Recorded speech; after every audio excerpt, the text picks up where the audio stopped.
ಪಶು ಲೋಕ ಪಾಪವಾಯೇ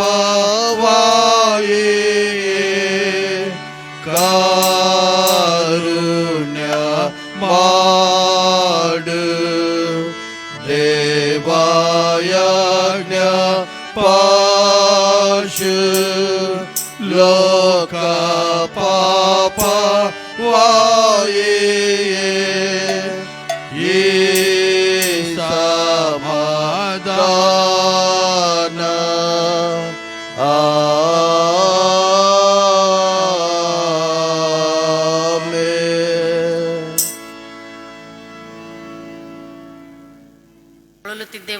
ಪ್ರತಿಯೊಬ್ಬನೂ ತನ್ನ ತನ್ನ ದಾರಿಯನ್ನು ಹಿಡಿಯುತ್ತಿದ್ದನು.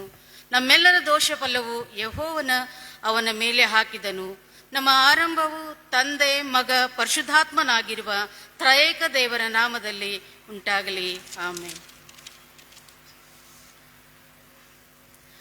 ಕರ್ತನ ಸ್ತೋತ್ರಕ್ಕಾಗಿ ಸಂಗೀತಗಳಲ್ಲಿ 74ನೇ ಸಂಗೀತ ನಾವು ಹಾಡಿಕೊಳ್ಳೋಣ. 1, 3 ಮತ್ತು 5. ಸಂಗೀತ 74, 1, 3, 5 ಚರಣಗಳನ್ನು ನಾವು ಹಾಡಿಕೊಳ್ಳೋಣ.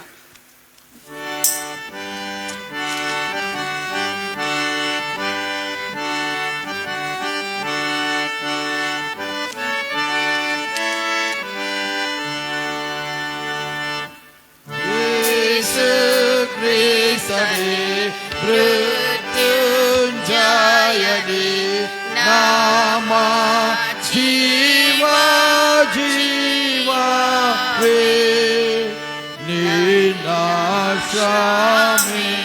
ನಾಮ ಕ್ಷಾಮಿ ಕಾಯಿ ಕಾಯಿ ನಮ ದುಸ್ಸಾಹಸವು ಮುಳ್ಳು ಮಾಲೆಯು ನಿನ್ನ ಘನವಾಯಿತು ನಾಮಾನಿಂದೆ ನೀನು ತಿಂದೆ ಕಾಯಿ ಕಾಯಿ ನಮ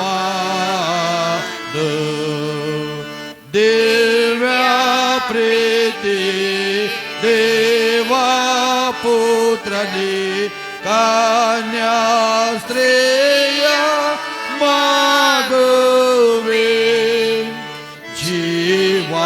ಜೀವಾದಾಲು ಮೃತಿಯಾಲು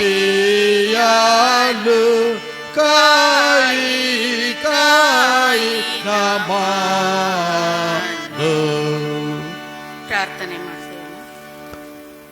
ನಮ್ಮನ್ನು ಅತಿಶಯವಾಗಿ ಪ್ರೀತಿ ಮಾಡಿದಂಥ ನಮ್ಮ ಪ್ರೀತಿಯುಳ್ಳ ಪರಲೋಕದ ತಂದೆ ಆದವರೇ, ಅಪ್ಪ ಕರ್ತನೆ, ನೀನು ಆಶಿಸಲ್ಪಟ್ಟಂತಹ ಈ ಶುಭ ದಿನದ ಈ ಸಾಯಂಕಾಲದ ವೇಳೆಗಾಗಿ ಕರ್ತನೆ ನಾವು ನಿನಗೆ ಸ್ತೋತ್ರವನ್ನು ಸಲ್ಲಿಸ್ತೇವೆ.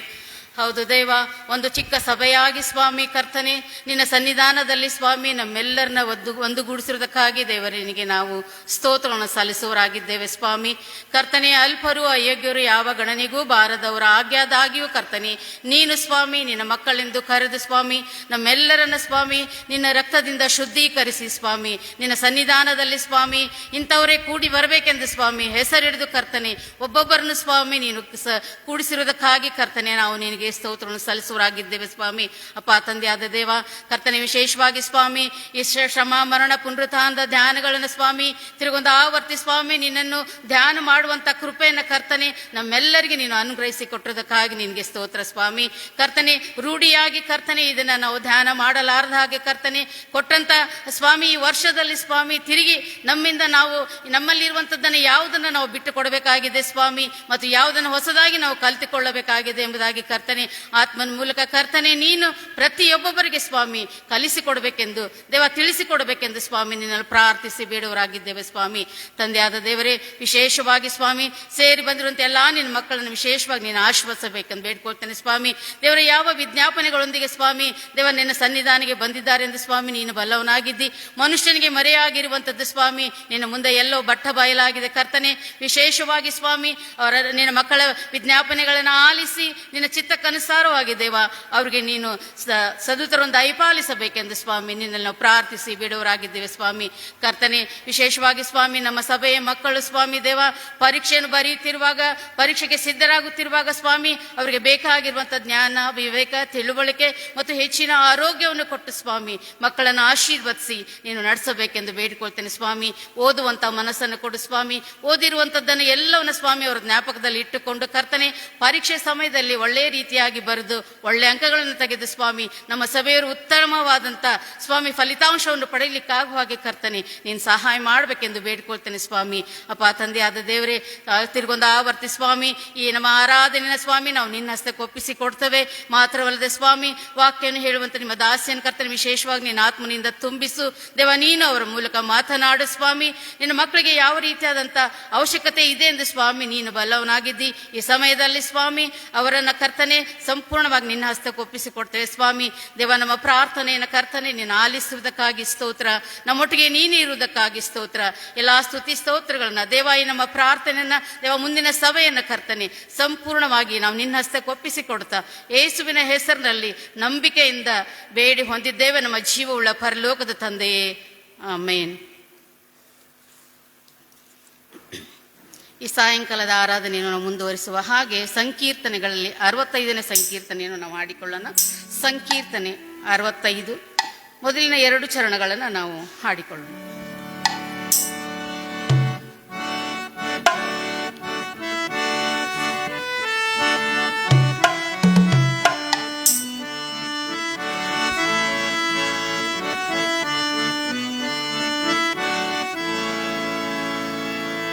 ಯೇಸು ಕರ್ತನು ಸಲಹಲೆ ಮನು ಗಾಸಿ ಹೊಂದಿದ ನೋಡಿರಿ, ಗಾಸಿ ಹೊಂದಿದ ನೋಡಿರಿ.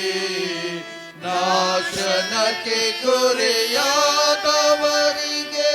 ಲೇಸು ಮಾಡಿದ ನೋಡಿರಿ, ನಾಶನಕ್ಕೆ ಗುರಿಯಾದವರಿಗೆ ಲೇಸು ಮಾಡಿದ ನೋಡಿರಿ.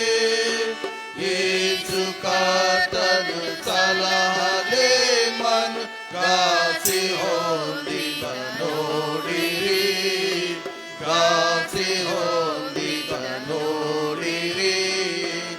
ಉನ್ನತಾಸನವನ್ನು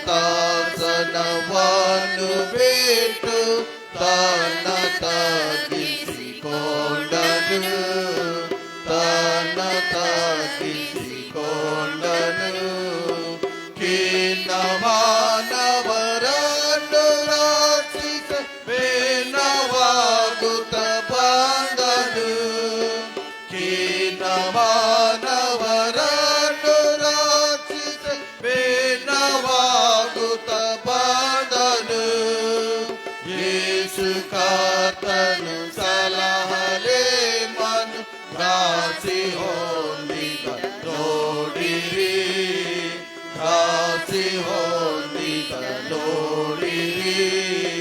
ದುಷ್ಟನಂತೆ ಘೋರ ಶಿಕ್ಷೆಯ ಇಷ್ಟದಿಂದಲೇ ಹೊಂದಿದ, ಇಷ್ಟದಿಂದಲೇ ಹೊಂದಿದ. ಶಿಷ್ಟರಾಗಿಯೇ ಮಾಡಲು ಸುಖ ಕಷ್ಟವನ್ನನುಭವಿಸಿದ, ಶಿಷ್ಟರಾಗಿಯೇ ಮಾಡಲು ಸುಖ ಕಷ್ಟವನ್ನನುಭವಿಸಿದ. ಯೇಸು ಕರ್ತನು ಸಲಹಲೆ ಮನು ಗಾಸಿ ಹೊಂದಿದ ನೋಡಿರಿ, ಗಾಸಿ ಹೊಂದಿದ ನೋಡಿರಿ. ಶ್ರಮಾಧ್ಯಾನದ 23ನೇ ದಿನಕ್ಕಾಗಿ ನೇಮಕವಾದ ವೇದ ಪಾರಾಯಣ ವಾಕ್ಯದ ಭಾಗವು ಆದಿಕಾಂಡ 47ನೇ ಅಧ್ಯಾಯ 1ರಿಂದ 12 ವಚನಗಳು. ಹಳವಡಂಬಡಿಕೆಯಲ್ಲಿ ಆದಿಕಾಂಡ 47ನೇ ಅಧ್ಯಾಯ 1ರಿಂದ 12 ವಚನಗಳು. ಆಗ ಯೋಸೇಫನು ಫರೋಹನ ಬಳಿಗೆ ಹೋಗಿ, ನನ್ನ ತಂದೆಯು ಅಣ್ಣ ತಮ್ಮಂದಿರು ದನ ಕುರಿಗಳನ್ನು ಸಮಸ್ತ ಆಸ್ತಿಯನ್ನು ತೆಗೆದುಕೊಂಡು ಕಾನಾನ್ ದೇಶದಿಂದ ಬಂದು ಗೋಷೆನ್ ಸೀಮೆಯಲ್ಲಿದ್ದಾರೆಂದು ಹೇಳಿ ತನ್ನ ಅಣ್ಣ ತಮ್ಮಂದಿರಲ್ಲಿ 5 ಮಂದಿಯನ್ನು ಕರೆದುಕೊಂಡು ಬಂದು ಫರೋಹನ ಸನ್ನಿಧಿಯಲ್ಲಿ ನಿಲ್ಲಿಸಿದನು. ಫರೋಹನು, ನಿಮ್ಮ ಕೆಲಸವೇನು ಎಂದು ಅವರನ್ನು ಕೇಳಲು ಅವರು, ನಿನ್ನ ಸೇವಕರಾದ ನಾವು ನಮ್ಮ ಪೂರ್ವಿಕರ ಪದ್ಧತಿಯ ಮೇರೆಗೆ ಕುರಿ ಕಾಯುವವರು ಎಂದು ಹೇಳಿದರು. ಅದಲ್ಲದೆ ಅವರು ಅವನಿಗೆ, ಕಾನಾನ್ ದೇಶದಲ್ಲಿ ಬರವು ಘೋರವಾದದ್ದರಿಂದ ನಿನ್ನ ಸೇವಕರ ದನ ಕುರಿಗಳಿಗೆ ಮೇವು ಸಿಕ್ಕಲಿಲ್ಲ. ಆದುದರಿಂದ ಈ ದೇಶದಲ್ಲಿ ಸ್ವಲ್ಪ ಕಾಲ ಇರಬೇಕೆಂದು ಬಂದಿದ್ದೇವೆ. ಸೇವಕರು ಗೋಷೆನ್ ಸೀಮೆಯಲ್ಲಿ ವಾಸ ಮಾಡುವಂತೆ ಅಪ್ಪಣೆಯಾಗಬೇಕು ಎಂದು ಹೇಳಿಕೊಂಡರು. ಆಗ ಫರೋಹನು ಯೋಸೇಫನಿಗೆ, ನಿನ್ನ ತಂದೆಯು ಅಣ್ಣ ತಮ್ಮಂದಿರು ನಿನ್ನ ಬಳಿಗೆ ಬಂದಿದ್ದಾರಷ್ಟೇ. ಐಗುಪ್ತ ದೇಶವು ನಿನ್ನೆದುರಿನಲ್ಲಿ ಅದೇ. ಅದರೊಳಗಣ ಉತ್ತಮ ಭಾಗದಲ್ಲಿ ನಿನ್ನ ತಂದೆಗೂ ನಿನ್ನ ಅಣ್ಣ ತಮ್ಮಂದಿರಿಗೂ ವಾಸಸ್ಥಾನವನ್ನು ನೇಮಿಸಬಹುದು. ಅವರು ಗೋಷೆನ್ ಸೀಮೆಯಲ್ಲಿ ವಾಸ ಮಾಡಲಿ. ಅವರಲ್ಲಿ ಯಾರಾದರೂ ಯೋಗ್ಯರಾಗಿ ತೋರಿದರೆ ಅವರನ್ನು ನನ್ನ ದನಗಳ ಮೇಲ್ವಿಚಾರಣೆಗೆ ನೇಮಿಸು ಎಂದು ಹೇಳಿದನು. ಯೋಸೇಫನು ತನ್ನ ತಂದೆಯಾದ ಯಾಕೋಬನನ್ನು ಕರೆಕೊಂಡು ಫರೋಹನ ಸನ್ನಿಧಿಯಲ್ಲಿ ನಿಲ್ಲಿಸಲು ಯಾಕೋಬನು ಫರೋಹನನ್ನು ಆಶೀರ್ವದಿಸಿದನು. ಫರೋಹನು, ನಿನಗೆಷ್ಟು ವರ್ಷಗಳು ಎಂದು ಕೇಳಲು ಯಾಕೋಬನು, ನಾನು ಲೋಕದಲ್ಲಿ ಸಂಚಾರ ಮಾಡಿದ್ದು 130 ವರ್ಷಗಳೇ. ನಾನು ಜೀವಿಸಿರುವ ಕಾಲವು ಸ್ವಲ್ಪವಾಗಿಯೂ ದುಃಖಕರವಾಗಿಯೂ ಇತ್ತು. ನನ್ನ ಪಿತೃಗಳು ಲೋಕಯಾತ್ರೆ ಮಾಡಿದಷ್ಟು ವರ್ಷಗಳು ನನಗಾಗಿಲ್ಲ ಎಂದು ಹೇಳಿ ಫರೋಹನನ್ನು ಆಶೀರ್ವದಿಸಿ ಅವನ ಸನ್ನಿಧಿಯಿಂದ ಹೊರಟು ಹೋದನು. ಫರೋಹನ ಅಪ್ಪಣೆಯ ಮೇರೆಗೆ ಯೋಸೇಫನು ತನ್ನ ತಂದೆಗೂ ಅಣ್ಣ ತಮ್ಮಂದಿರಿಗೂ ಐಗುಪ್ತ ದೇಶದಲ್ಲಿ ವಾಸಸ್ಥಾನವನ್ನು ನೇಮಿಸಿ ಅದರೊಳಗೆ ಉತ್ತಮವಾಗಿದ್ದ ರಮ್ಸೆಸ್ ಪ್ರದೇಶದಲ್ಲಿ ಸ್ವಾಸ್ಥ್ಯನ್ನು ಕೊಟ್ಟನು. ಯೋಸೇಫನು ತನ್ನ ತಂದೆಗೂ ಅಣ್ಣ ತಮ್ಮಂದಿರಿಗೂ ತಂದೆಯ ಮನೆಯವರೆಲ್ಲರಿಗೂ ಅವರವರ ಕುಟುಂಬಗಳಿಗೆ ಸೇರಿದವರ ಲೆಕ್ಕದ ಪ್ರಕಾರ ಆಹಾರಕ್ಕೆ ಕೊಟ್ಟು ಅವರನ್ನು ಸಂರಕ್ಷಿಸಿದನು ಎಂಬುದು.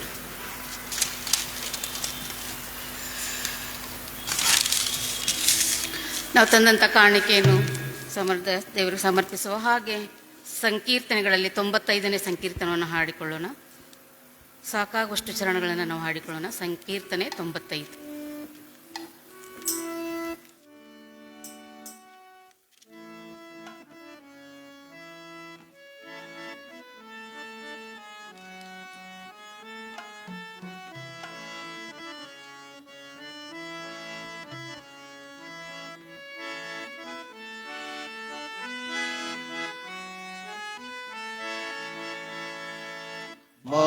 ಮಾನವರನ್ನು ಬೋಧಿಸಿ ದೈವ ಜ್ಞಾನದ ವೇದವಿದು. ಇದರ ಧ್ಯಾನವ ಮಾಡುತ್ತ ನಡೆಯುವ ಜನರು ಮಾನವ ಹೊಂದುವರು. ಮಾನವರನ್ನು ಬೋಧಿಸಿ ದೈವ ಜ್ಞಾನದ ವೇದವಿದು. ಇದರ ಧ್ಯಾನವ ಮಾಡುತ್ತ ನಡೆಯುವ ಜನರು ಮಾನವ ಹೊಂದುವರು. ಪಾದಕ್ಕೆ ದೀಪ ಮಾರ್ಗಕ್ಕೆ ಬೆಳಕು ವೇದದ ಬೋಧನೆಯು. ಇದು ಮೋದದಿಂದೋದಿ ನಡೆಯುವ ಜನರ ಪಾದಕದಲತೆಂದು. ಎಲ್ಲರ ಹೃದಯವ ಶೋಧನೆ ಮಾಡಿ ಎಲ್ಲರ ಗುಣಗಳನ್ನು ಅವರೆಲ್ಲರ ಮುಂದೆ ತೋರಿಪ ಕೊರತೆಯದೆಲ್ಲದ ಕನ್ನಡಿಯು. ದೇವರು ಕೊಟ್ಟ ಆತ್ಮದ ಖಡ್ಗ ದೇವರ ಘನವೇಗ. ಇದು ಭಾವಗಳನ್ನು ಛೇದಿಸುವಂತ ಯೆಹೋವನ ಆಯುಧವು. ಶೋಧನೆಯನ್ನು ಜೀವದ ವಾಕ್ಯ ಪ್ರತಿಪಾದೆಯ ವೇಳೆ ಎಲ್ಲಿಯೂ ಅದರ ಬೋಧನೆ ಆಶ್ರಯವು. ದೇವರ ವಾಕ್ಯವ ಸೇವಿಸಿ ನಾವು ಪಾವನ ಮಾರ್ಗದೊಳು ನಮ್ಮ ಜೀವದ ಕಾಲದಲ್ಲೆಲ್ಲವೂ ನಡೆಯಲು ಭಾವವ ಮಾಡುವೆವು. ಮಾನವರನ್ನು ಬೋಧಿಸಿ ದೈವ ಜ್ಞಾನದ ವೇದವಿದು. ಇದ್ರ ಧ್ಯಾನವ ಮಾಡುತ್ತ ನಡೆಯುವ ಜನರು ಮಾನವ ಹೊಂದುವರು. ಪಾದಕ್ಕೆ ದೀಪ ಮಾರ್ಗಕ್ಕೆ ಬೆಳಕು ವೇದದ ಬೋಧನೆಯು. ಇದು ಬೋಧದಿಂದೋದಿ ನಡೆಯುವ ಜನರ ಪಾದಕದಲ್ಲದೆಂದು.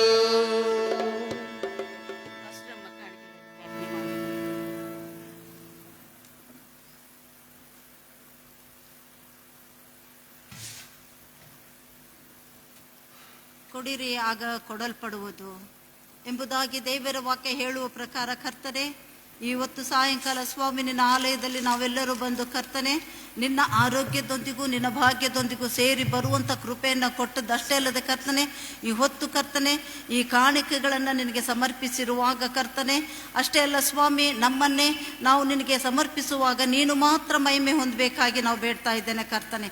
ಅಪ್ಪ ತಂದೆಯಾದ ದೇವರೇ, ಈ ಕಾಣಿಕೆಯನ್ನು ನಿನ್ನ ರಾಜ್ಯಕ್ಕಾಗಿ ಬಿತ್ತರಿಸಲ್ಪಡಲಿ ಕರ್ತನೆ. ಈ ಕಾಣಿಕೆಯಲ್ಲಿ ಒಂದು ಪೈಸೆ ವ್ಯರ್ಥವಾಗಿ ಹೋಗದ ಹಾಗೆ ನೀನು ಕರ್ತನೆ ಈ ಕಾಣಿಕೆಯ ಮೇಲೆ ನಿನ್ನ ಆಶೀರ್ವಾದದ ಹಸ್ತವನ್ನು ಸುರಿಸಿ ಕೃಪೆ ಮಾಡು ಸ್ವಾಮಿ. ಕೊಟ್ಟಂಥ ಕೈಗಳನ್ನು, ಕೊಡಲಾರದಂಥ ಕೈಗಳನ್ನು ಸಹ ನೀನು ಬಲಪಡಿಸು ಕರ್ತನೆ.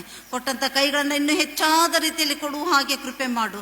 ಕೊಡಲಾರದಂಥ ಕೈಗಳನ್ನು ಕರ್ತನೆ ಕೊಡುವ ಹಾಗೆ ನೀನು ಕೃಪೆ ಮಾಡಬೇಕಾಗಿ ಯೇಸು ಕರ್ತನ ನಾಮದಲ್ಲಿ ಈ ಪ್ರಾರ್ಥನೆಯನ್ನು ಬೇಡಿ ಹೊಂದಿದ್ದೇನೆ ನನ್ನ ಜೀವಳ ತಂದೆ, ಆಮೇನ್.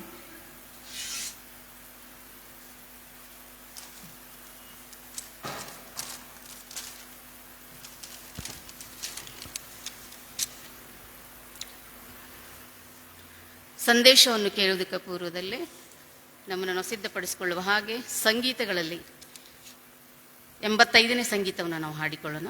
ಸಂಗೀತ 85.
ವಿನಂತಿಸಿಕೊಳ್ತಾ ಇದ್ದೇನೆ. ನಿಮಗೆಲ್ಲರಿಗೂ ಈ ಸಾಯಂಕಾಲದ ಶುಭ ವಂದನೆಗಳು ಮತ್ತು ದೇವರು ಈ ಸದಾವಕಾಶವನ್ನು ಕೊಟ್ಟಂತ ತಂದೆಯಾದ ದೇವರಿಗೆ ಕೋಟಿ ಕೋಟಿ ವಂದನೆಗಳನ್ನು ನಾನು ಸಲ್ಲಿಸೋಳಾಗಿದ್ದೇನೆ. ಮತ್ತು ನಮ್ಮ ಪ್ರಿಯ ಆತ್ಮೀಯ ಸಭಾಪಾಲಕರು ಮತ್ತು ಸಭಾ ಹಿರಿಯರಿಗೆ ನನ್ನ ಹೃದಯಪೂರ್ವಕವಾದ ಕ್ರಿಸ್ತನ ಹೆಸರಿನಲ್ಲಿ ನಾನು ವಂದಿಸೋಳಾಗಿದ್ದೇನೆ. ಅಷ್ಟೇ ಅಲ್ಲ, ದೇವರ ವಾಕ್ಯವನ್ನು ಆಲಿಸುವ ನಿಮಗೆಲ್ಲರಿಗೂ ನಾನು ಕ್ರಿಸ್ತನ ಹೆಸರಿನಲ್ಲಿ ವಂದನೆಗಳನ್ನು ತಿಳಿಸೋಳಾಗಿದ್ದೇನೆ. ಪ್ರಾರ್ಥನೆ ಮಾಡೋಣ. ಮಹೋನ್ನತನಾದಂಥ ಸ್ವರ್ಗೀಯ ರಕ್ಷಕನಾದಂಥ ಯೇಸು ಕರ್ತನೆ, ನಿನಗೆ ಸ್ತೋತ್ರ ಉಂಟಾಗಲಿ ಸ್ವಾಮಿ. ಅಪ್ಪ ತಂದೆಯಾದ ದೇವರೇ, ಈ ಸಾಯಂಕಾಲದಲ್ಲಿ ನನ್ನ ಪಾದ ಸನ್ನಿಧಿಯಲ್ಲಿ ನಾವು ಬಂದಿರುವಾಗ ಕರ್ತನೆ ನಮ್ಮನ್ನು ನೋಡುವಂಥ ದೇವರು, ನಮ್ಮ ಹೃದಯಗಳನ್ನು ಕರ್ತನೆ ಗಮನಿಸುವಂಥ ದೇವರು ನೀನಾಗಿದ್ದೆ. ಅದಕ್ಕಾಗಿ ನಿನಗೆ ಸ್ತೋತ್ರ. ಅಪ್ಪ ತಂದೆಯಾದ ದೇವರೇ, ವಿರೋಧವಾದ ಸಂಗತಿಗಳು ನಮ್ಮಲ್ಲಿರುವುದಾಗಿದ್ದರೆ ಕರ್ತನೆ ಈ ಹೊತ್ತು ಸ್ವಾಮಿ ನೀನು ಕರ್ತನೆ ನಿನ್ನ ಪಾದ ಸನ್ನಿಧಿಯಲ್ಲಿ ನಾವು ನಿಂತಿರುವಾಗಲೇ ನಮ್ಮನ್ನು ಶುದ್ಧೀಕರಿಸು. ನಿನ್ನ ಮಹಿಮೆಗೋಸ್ಕರ ನಮ್ಮನ್ನು ಉಪಯೋಗಿಸ್ಕೋ ಕರ್ತನೆ. ಯಾಕಂದ್ರೆ ನಾವೆಲ್ಲರೂ ನಿನ್ನ ರಾಜ್ಯಕ್ಕಾಗಿ ನಿನ್ನ ನೀತಿಗಾಗಿ ನಾವೆಲ್ಲರೂ ತವಕ ಪಡಬೇಕಾಗಿದೆ. ಅದಕ್ಕೋಸ್ಕರ ಕರ್ತನೆ, ನೀನು ಸಿದ್ಧ ಮಾಡಿರುವಂಥ ಬಿಡಾರಗಳಲ್ಲಿ ನಾವೆಲ್ಲರೂ ಸೇರುವುದಕ್ಕೋಸ್ಕರ ನಾವು ಒಂದೇ ಮನಸ್ಸುಳ್ಳವರಾಗಿದ್ದುಕೊಂಡು, ಒಂದೇ ಭಾವವುಳ್ಳವರಾಗಿದ್ದುಕೊಂಡು, ಒಂದೇ ಪರಿಶುದ್ಧ ಆತ್ಮನಿಂದ ಕರ್ತನೆ ತುಂಬಿಸಲ್ಪಟ್ಟವರಾಗಿದ್ದುಕೊಂಡು, ಒಂದೇ ವಾಕ್ಯವನ್ನು ಕರ್ತನೆ ನಾವು ವಿಧ ವಿಧವಾದ ರೀತಿಯಲ್ಲಿ ಕರ್ತನೆ ನಾವು ಧ್ಯಾನಿಸುವಾಗ ನೀನು ನಮ್ಮ ಸಂಗಡ ಇದ್ದುಕೊಂಡು ನಮಗೆ ಕೃಪೆ ಮಾಡಬೇಕಾಗಿ ನಾ ಬೇಡ್ತಾ ಇದ್ದೇನೆ. ಆ ರೀತಿ ಮಾಡುವಂಥ ಕರ್ತನು ಮಹೋನ್ನತನೂ ಆದಂಥ ದೇವರು ನೀನಾಗಿದ್ದಿ. ಅದಕ್ಕಾಗಿ ನಿನಗೆ ಸ್ತೋತ್ರ ಹೇಳ್ತಾ ಇದ್ದೇನೆ ಅಪ್ಪ. ಇವತ್ತು ಬದುಕುಳಿದಿರುವುದು ಅದು ನಿನ್ನ ಕೃಪೆಯಾಗಿದೆ, ಅದು ನಿನ್ನ ಚಿತ್ತವಾಗಿದೆ ಕರ್ತನೆ. ನೋಡುವಾಗ ಸ್ವಾಮಿ ಅನೇಕರು ಸ್ವಾಮಿ ತಮ್ಮ ಪ್ರಾಣವನ್ನ ಕರ್ತನೆ ತೆತ್ತಿದ್ದಾರಪ್ಪ. ಆದ್ರೆ ನಮಗಾದರೂ ಕರ್ತನೆ ತಿರುಗಿ ಈ ಒಂದು ಶ್ರಮೆ, ಮರಣ, ಪುನರುತ್ಥಾನದ ಧ್ಯಾನಗಳನ್ನ ಆರಾಧಿಸುವಂತೆಯೂ ಧ್ಯಾನಿಸುವಂತೆಯೂ ಕೃಪೆಯನ್ನು ನೀಡಿದ್ದೀರಿ. ಅದಕ್ಕಾಗಿ ನಿನಗೆ ಸ್ತೋತ್ರ ಹೇಳ್ತಾ ಇದ್ದೇನೆ ಅಪ್ಪ. ನಿನ್ನ ಕೃಪೆ ಅಲ್ಲದೆ ಮತ್ತೊಂದಿಲ್ಲ ಕರ್ತನೆ. ಪರಿಶುದ್ಧಾತ್ಮನಾದಂಥ ದೇವರೇ ನಿನಗೆ ವಂದನೆಗಳು ಸ್ವಾಮಿ. ನೀ ನಮ್ಮನ್ನು ನಡೆಸ್ತಾ ಇರುವುದಕ್ಕಾಗಿ ನಿನಗೆ ಸ್ತೋತ್ರ. ಮತ್ತು ಅಷ್ಟೆಲ್ಲ ಕರ್ತನೆ, ನನ್ನ ಬಾಯಿ ಮಾತುಗಳು, ನನ್ನ ಹೃದಯದ ಧ್ಯಾನವು ಅದು ನಿನಗೆ ಸಮರ್ಪಿತವಾಗಿರಲಿ ಕರ್ತನೆ. ಮತ್ತು ನೀನು ಹೆಚ್ಚಿಸಲ್ಪಡಬೇಕು, ನಾನು ತಗ್ಗಿಸಲ್ಪಡಬೇಕು ಕರ್ತನೆ. ಪರಿಶುದ್ಧಾತ್ಮನೇ, ತಂದೆಯ ಹೃದಯದಲ್ಲಿರುವಂತಹ ವಚನಗಳನ್ನು, ತಂದೆಯ ಹೃದಯದಲ್ಲಿರುವಂಥ ವಿಷಯವನ್ನು ನನಗೂ ನನ್ನ ಪ್ರಿಯ ಆತ್ಮೀಯ ಸಭೆಯವರಿಗೂ ನೀನು ಒದಗಿಸಿ ಕೊಡಬೇಕಾಗಿ ನಾವು ಬೇಡ್ತಾ ಇದ್ದೇನೆ. ಆ ರೀತಿ ಮಾಡುವಂಥ ಕರ್ತನು ಮಹೋನ್ನತನು ರಾಜಾದಿರಾಜನೂ ಆದಂಥ ಯೇಸು ಕರ್ತನ ನಾಮದಲ್ಲಿ ಈ ಪ್ರಾರ್ಥನೆಯನ್ನು ಬೇಡಿ ಹೊಂದಿದ್ದೇನೆ ನನ್ನ ಪರಲೋಕದ ತಂದೆಯೇ. ಆಮೇನ್, ಆಮೇನ್. ಪ್ರಿಯ ದೇವಜನರೇ, ದೇವರ ವಾಕ್ಯ ಹೇಳುವಂಥದ್ದು ಇಬ್ರಿಯರ ಗ್ರಂಥ 1ನೇ ಅಧ್ಯಾಯ 1-2 ನೋಡುವುದಾದರೆ, ಇಬ್ರಿಯ ಗ್ರಂಥಕರ್ತನು 1ನೇ ಅಧ್ಯಾಯ 1-2 ಅದರ ನಂದು ಇದು ಸ್ಟಡಿ ಅಲ್ಲ, ಧ್ಯಾನದ ಒಂದು ವಿಷಯ ಅಲ್ಲ. ಆದ್ರೆ ನಾನು ಅದನ್ನು ಜ್ಞಾಪಕ ಮಾಡಿಕೊಳ್ತಾ ಇದ್ದೇನೆ. ಏನಂತೆ, ಪುರಾತನ ಕಾಲದಲ್ಲಿ ನಮ್ಮ ಪಿತೃಗಳ ಸಂಗಡ ಪ್ರವಾದಿಗಳ ಬಾಯಿಂದ ಭಾಗವಾಗಿಯೂ ವಿಧ ವಿಧವಾಗಿಯೂ ಆತನೇನು ಮಾಡ್ತಾ ಇದ್ದಾನಂತೆ, ನಮ್ಮೊಂದಿಗೆ ಮಾತನಾಡ್ತಾ ಇದ್ದಾನೆಂಬುದಾಗಿ ಹೇಳ್ತಾ ಇದ್ದಾರೆ. ಅಲ್ಲಿ ವಿಧ ವಿಧವಾಗಿಯೂ ಮಾತನಾಡಿದಂಥ ದೇವರು ಈ ಅಂತ್ಯ ದಿನಗಳಲ್ಲಿ, ಈಗ ಕೊನೆ ದಿವಸದಲ್ಲಿ ನಾವಿರುವುದರಿಂದ ಈ ಅಂತ್ಯ ದಿನಗಳಲ್ಲಿ ಆತನೇನು ಮಾಡ್ತಾ ಇದ್ದಾನಂತೆ, ನಮ್ಮೆಲ್ಲರ ಸಂಗಡ ಮಗನ ಮೂಲಕವಾಗಿ ಆತನು ಮಾತನಾಡುವವನಾಗಿದ್ದಾನೆ. ಇವತ್ತಿನವರೆಗೂ ದೇವ ಸೇವಕರ ಮೂಲಕ ಬಹಳಷ್ಟು ಸುಂದರವಾದ ರೀತಿಯಲ್ಲಿ ವಾಕ್ಯಗಳನ್ನು ಕೇಳುತ್ತಾ ಬಂದಿದ್ದೇವೆ. ಆದರೆ ದೇವರ ವಾಕ್ಯವನ್ನು ಆಲಿಸಿದಂಥ ನಾವುಗಳು ನಮ್ಮ ನಡತೆ, ನಮ್ಮ ಒಂದು ಜೀವಿತ, ನಮ್ಮ ಒಂದು ಮಾತುಗಳು, ನಮ್ಮ ಒಂದು ಶೈಲಿಗಳು ಏನಾಗಿದೆ ಎಂಬುದನ್ನು ನಾವು ಇವತ್ತು ಪರೀಕ್ಷೆ ಮಾಡಿಕೊಳ್ಬೇಕಾಗಿದೆ. ಯಾಕಂದರೆ ವಾಕ್ಯಗಳನ್ನು ಕೇಳಿ ಸುಮ್ಮನೆ ಬಿಟ್ಟರೆ ಭಾಳ ಕಷ್ಟವಾಗ್ತದೆ. ಅಲ್ಲಿ ಹೇಳ್ತಾ ಇದ್ದಾರೆ, ವಾಕ್ಯವನ್ನು ಕೇಳಿ ಅವುಗಳನ್ನು ಹೃದಯದಲ್ಲಿಟ್ಟುಕೊಂಡು ನಮ್ಮನ್ನು ನಾವು ಮಾನಸಾಂತರ ಹೊಂದಿ ಮುಂದೆ ನಡೆಯುವಾಗ ದೇವರ ಆಶೀರ್ವಾದಗಳು ಏನಾಗ್ತದಂತೆ, ನಮ್ಮನ್ನು ಹಿಂಬಾಲಿಸಿಕೊಂಡು ಬರ್ತದೆ. ನಮ್ಮ ಮೇಲೆ ಆತನೇನು ಮಾಡ್ತಾನೆ, ತನ್ನ ಪವಿತ್ರಾತ್ಮನ ಫಲಗಳನ್ನು ಸುರಿದು ಆತ ನಮ್ಮನ್ನು ಅದ್ಭುತವಾಗಿ ನಡೆಸಿಕೊಂಡು ಹೋಗುವನಾಗಿದ್ದಾನೆ. ಅದಕ್ಕೆ ಯೇಸು ಸ್ವಾಮಿ ನಮಗೆ ಒಂದು ಸುಂದರವಾದ ದೃಷ್ಟಾಂತವನ್ನು ಸತ್ಯವೇದದಲ್ಲಿ ಹೇಳಿದ್ದಾರೆ. ಮತ್ತಾಯನು ಬರೆದ ಸುವಾರ್ತೆ 7ನೇ ಅಧ್ಯಾಯ 24-27 ಅಲ್ಲಿ 2 ಮನೆಗಳಿದೆ. ಅಲ್ಲಿ 2 ಮನೆಗಳಿದೆ. ಯೇಸು ಸ್ವಾಮಿ ಆ ಮನೆಗಳ ವಿಷಯದಲ್ಲಿ ಇವತ್ತು ನಮ್ಮನ್ನು ಎಚ್ಚರಿಸುವನಾಗಿದ್ದಾನೆ. ಅಲ್ಲಿ ಹೇಳ್ತಾ ಇದೆ, ಮೊದಲನೇದಾಗಿ ದೇವರ ಮಾತುಗಳನ್ನು ಕೇಳಿ ಅದರಂತೆ ನಡೆದು ಬಂಡೆ ಮೇಲೆ ಮನೆ ಕಟ್ಟಿದ ಮನೆಗೆ ಏನಾಯ್ತಂತೆ, ಮಳೆ ಬಂತಂತೆ, ಹಳ್ಳಗಳು ಬಂದುವಂತೆ. 4 ಕಡೆಯಿಂದ ಏನಾಯ್ತಂತೆ, ಹಳ್ಳಗಳು ಬಂದು ಅದಕ್ಕೆ ಬಡಿದರೂ ಅದೇನಾಗಲಿಲ್ಲ, ಬಿದ್ದು ಹೋಗಲಿಲ್ಲ ಎಂಬುದಾಗಿ. ಯಾಕೆ ಎಂಬುದಾಗಿ ನೋಡೋದಾದರೆ, ಅದು ಎತ್ತರವಾದ ಬಂಡೆಯ ಮೇಲೆ, ಬಲಿಷ್ಠವಾದ ಬಂಡೆಯ ಮೇಲೆ ಕಟ್ಟಲ್ಪಟ್ಟಂಥ ಮನೆಯಾಗಿತ್ತು. ಇನ್ನು 2ನೇದಾಗಿ ನೋಡ್ತಾ ಇದ್ದೇವೆ, ದೇವರ ವಾಕ್ಯವನ್ನು ಕೇಳಿಯೂ ಅದನ್ನು ಅರ್ಥ ಮಾಡಿಕೊಳ್ಳದೆ ತಿಳಿದುಕೊಳ್ಳದೆ ಹೋದದ್ದರಿಂದ ಆ ಮನುಷ್ಯ ಏನು ಮಾಡಿದಂತೆ, ಉಸುಬಿನ ಮೇಲೆ ಮನೆ ಕಟ್ಟಿದನೆಂಬುದಾಗಿ ನೋಡ್ತಾ ಇದ್ದೇವೆ. ನೋಡ್ರಿ, ಉಸುಬು ಅಂದ ತಕ್ಷಣ ಅದರ ಮೇಲೆ ಏನೇ ಮಾಡಿದರೂ ಕಟ್ಟಲಿಕ್ಕೆ ಸಾಧ್ಯವಿಲ್ಲ. ನಮ್ಮ ಕಾಲುಗಳನ್ನು ಉಸುಬಿನಲ್ಲಿ ಇಟ್ಟರೆ ಏನಾಗ್ತದೆ, ಕಾಲು ಮುಳುಗಿ ಹೋಗುವಂಥ ಸ್ಥಿತಿಗತಿ ಆಗ್ತದೆ. ಆದ್ರೆ ಆತನ ಏನು ಮಾಡ್ತಾ ಇದ್ದಾನೆ, ಅಲ್ಲಿ ಉಸುಬಿನ ಮೇಲೆ ಮನೆ ಕಟ್ಟಿದಾಗ ಮೇಲಿನ ವಚನ ಏನು ಹೇಳ್ತಾ ಇದೆಯೋ, ಮಳೆಯು ಬಂತು ಮತ್ತು ಗಾಳಿಯು 4 ಕಡೆಯಿಂದ ಗಾಳಿಯೂ ಬಂತು, ಹಳ್ಳಗಳು ಬಂದವು, ಆಗ ಅದನ್ನು ಬಡಿಯುವಾಗ ಅದು ದಡಮ್ಮನೆ ಬಿದ್ದು ಹೋಯಿತು ಎಂಬುದಾಗಿ. ಇದರ ಅರ್ಥ ಏನೆಂಬುದಾಗಿ ನೋಡುವುದಾದರೆ, ದೇವರ ವಾಕ್ಯವನ್ನ ಕೇಳ್ತೇವೆ ನಾವು, ಬಹಳ ಸುಂದರವಾದ ರೀತಿಯಲ್ಲಿ ಕಿವಿಗೊಟ್ಟು ಕೇಳ್ತೇವೆ, ನಾವು ಬರೆದುಕೊಳ್ತೇವೆ. ನನ್ನನ್ನು ಹಿಡಿದು ನಾನು ಏನು ಮಾಡ್ತೇವೆ, ಬರೆದುಕೊಳ್ತೇವೆ. ಬಟ್ ಅದರಂತೆ ನಡೆಯುವುದಕ್ಕೆ ನಮಗೆ ಇಷ್ಟ ಇಲ್ಲ. ಯಾಕೆ ಎಷ್ಟೊಂದು ಸಾರಿ ನಾವೇನು ಮಾಡ್ತೇವೆ, ಮತ್ತೊಬ್ಬರನ್ನು ದೂಷಿಸುವವರಾಗಿದ್ದೇವೆ, ಮತ್ತೊಬ್ಬರನ್ನ ಪ್ರೀತಿ ಮಾಡುವಂಥ ಒಂದು ಸ್ವಭಾವ ನಮ್ಮಲ್ಲಿ ಏನಾಗಿದೆ, ಇಲ್ಲದೆ ಹೋಗಿದೆ. ಮತ್ತು ನಮ್ಮ ಸ್ಥಾನಗಳು ಒಂದು ಒಳ್ಳೊಳ್ಳೆ ಸ್ಥಾನಗಳು ಇರ್ತದೆ, ಆದರೆ ಆ ಸ್ಥಾನಗಳಲ್ಲಿ ನಾವೇನು ಮಾಡೋದಿಲ್ಲ, ನಾವು ಅದನ್ನು ತಿಳಿದುಕೊಳ್ಳುವುದಿಲ್ಲ. ಒಬ್ಬ ಮನುಷ್ಯ ಕಷ್ಟದಲ್ಲಿ ಬೀಳುವಾಗ ಅವನನ್ನು ಎಬ್ಬಿಸಬೇಕೆಂಬುದಾಗಿ ಆಲೋಚನೆ ಮಾಡುವುದಿಲ್ಲ, ಆದರೆ ಅವನ ವಿಷಯದಲ್ಲಿ ಏನು ಮಾಡ್ತಾರೆ, ಇನ್ನಷ್ಟು ಅವನನ್ನು ಕುಗ್ಗಿಸಿ, ಇನ್ನಷ್ಟು ಅವನನ್ನು ತುಳಿದು ಅವನು ಪಾತಾಳಕ್ಕೆ ಹೋಗುವ ಹಾಗೆ ಮಾಡ್ತಾರೆ. ಮಾತಿನಿಂದ, ತಮ್ಮ ಕೃತ್ಯಗಳಿಂದ. ಒಂದು ವೇಳೆ ಅವರು ತಮ್ಮ ಎದುರಿಗೆ ಬರುವಾಗ ಎಲ್ಲಿ ಇವ್ರು ನೋಡಿ ಮಾತನಾಡಿಸ್ಬೇಕು ಅನ್ನುವಂಥ ರೀತಿಯಲ್ಲಿ ಮುಖ ತಿರುಗಿಸಿಕೊಂಡು ಓರೆಯಾಗಿ ಹೋಗುವವರು ಇದ್ದಾರೆ. ಅದರಲ್ಲಿ ವಾಕ್ಯ ಹೇಳ್ತಾ ಇದೆ, ಆ ಮನೆ, ಆ ಬಂಡೆ ಇವತ್ತು ನಿನ್ನ ಕರ್ತನಾದಂಥ ಯೇಸು ಕರ್ತನಾಗಿದ್ದಾನೆ. ಆ ಬಂಡೆಯ ಮೇಲೆ ಮನೆ ಕಟ್ಟಿದಂಥ ಮನೆ ಏನಾಗ್ತದೆ, ಸ್ಥಿರವಾಗಿ ಇರ್ತದೆ. ಯಾವಾಗ ನಾವು ಯೇಸು ಕ್ರಿಸ್ತನೆಂಬ ಬಂಡೆಯ ಮೇಲೆ ಮನೆ ಕಟ್ತೇವೋ ಆಗ ಆ ಮನೆ ಆಶೀರ್ವದಿಸಲ್ಪಡ್ತದೆ. ವಾಕ್ಯದಿಂದ, ಆರಾಧನೆಯಿಂದ, ಆತ್ಮನ ಅಭಿಷೇಕದಿಂದ, ಎಲ್ಲ ಸಂಗತಿಗಳ ಮೂಲಕವಾಗಿ ಅದು ಆಶೀರ್ವದಿಸಲ್ಪಡ್ತದೆ. ಇವತ್ತು ಈ 2 ಮನೆಗಳ ಒಂದು ಮನೆ ನನ್ನದು ನಿನ್ನದು ಯಾವುದಾಗಿದೆ ಎಂಬುದಾಗಿ ನಾವೇನು ಮಾಡಬೇಕಾಗಿದೆ. ಇವತ್ತು ನಮ್ಮನ್ನು ಈ ಕ್ರೂಜೆ ಅಡಿಯಲ್ಲಿ ಕುಳಿತುಕೊಂಡು ನಾವು ವಾಕ್ಯಗಳನ್ನು ಧ್ಯಾನಿಸ್ತಾ ಇದ್ದೇವಲ್ಲ, ನಾವೇನು ಮಾಡಬೇಕಾಗಿದೆ, ಅದನ್ನು ಆಲೋಚನೆ ಮಾಡಬೇಕಾಗಿದೆ. ಒಂದು ವೇಳೆ ಆಲೋಚನೆ ಮಾಡದೆ ಹೋದರೆ ಒಂದು ಸಮಯ ಬರ್ತದೆ ರೀ, ದೇವರ ಸೇವಕರ ಮೂಲಕವಾಗಿ ನುಡಿದಂಥ ಪ್ರತಿ ಒಂದೊಂದು ಮಾತುಗಳು ಎಲ್ಲಿ ಬರೆಯಲ್ಪಟ್ಟಿದೆ ಅಂತೆ, ಜೀವಬಾಧ್ಯರ ಪುಸ್ತಕದ ಪಟ್ಟಿಯಲ್ಲಿ ಬರೆಯಲ್ಪಟ್ಟಿದಂತೆ. ಒಂದು ಸಾರಿ ನಾವೇನು ಮಾಡ್ತೇವೆ, ದೇವರ ಸನ್ನಿಧಾನಕ್ಕೆ ಹೋಗಿ ಆತನ ಸನ್ನಿಧಾನದಲ್ಲಿ ನಾವು ನಿಂತ್ಕೊಳ್ಬೇಕಾಗ್ತದೆ.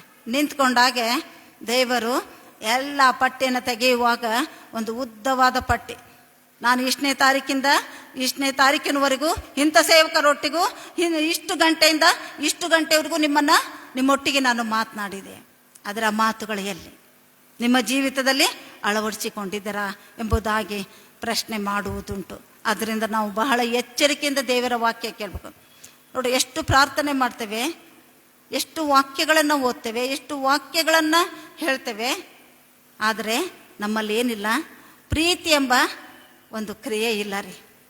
ಒಬ್ಬರನ್ನು ನೋಡಿದರೆ ಒಬ್ಬರು ಏನು ಮಾಡ್ತೇವೆ, ನಾವು ದ್ವೇಷ ಮಾಡ್ತೇವೆ. ಆ ದ್ವೇಷ ಒಂದು ವೇಳೆ ಯೇಸು ಸ್ವಾಮಿ ನಿನ್ನ ವಿಷಯದಲ್ಲಿ ಮಾಡಿದ್ದರೆ ಇವತ್ತು ನಾನು ಇಲ್ಲಿ ನಿಂತುಕೊಂಡು ನೀವು ಈ ರೀತಿ ಕೂತ್ಕೊಂಡು ಕೇಳಲಿಕ್ಕೆ ಸಾಧ್ಯತೆ ಇರಲಿಲ್ಲ. ಪಾಪ ಅನ್ನುವಂಥದ್ದೇ ನಮಗೇನಾಗಲಿಲ್ಲ, ಗೊತ್ತಾಗ್ತಾ ಇರಲಿಲ್ಲ. ಆದ್ದರಿಂದ ನಾವು ಎಚ್ಚರಿಕೆ ಉಳ್ಳವರಾಗಬೇಕಾಗ್ತದೆ.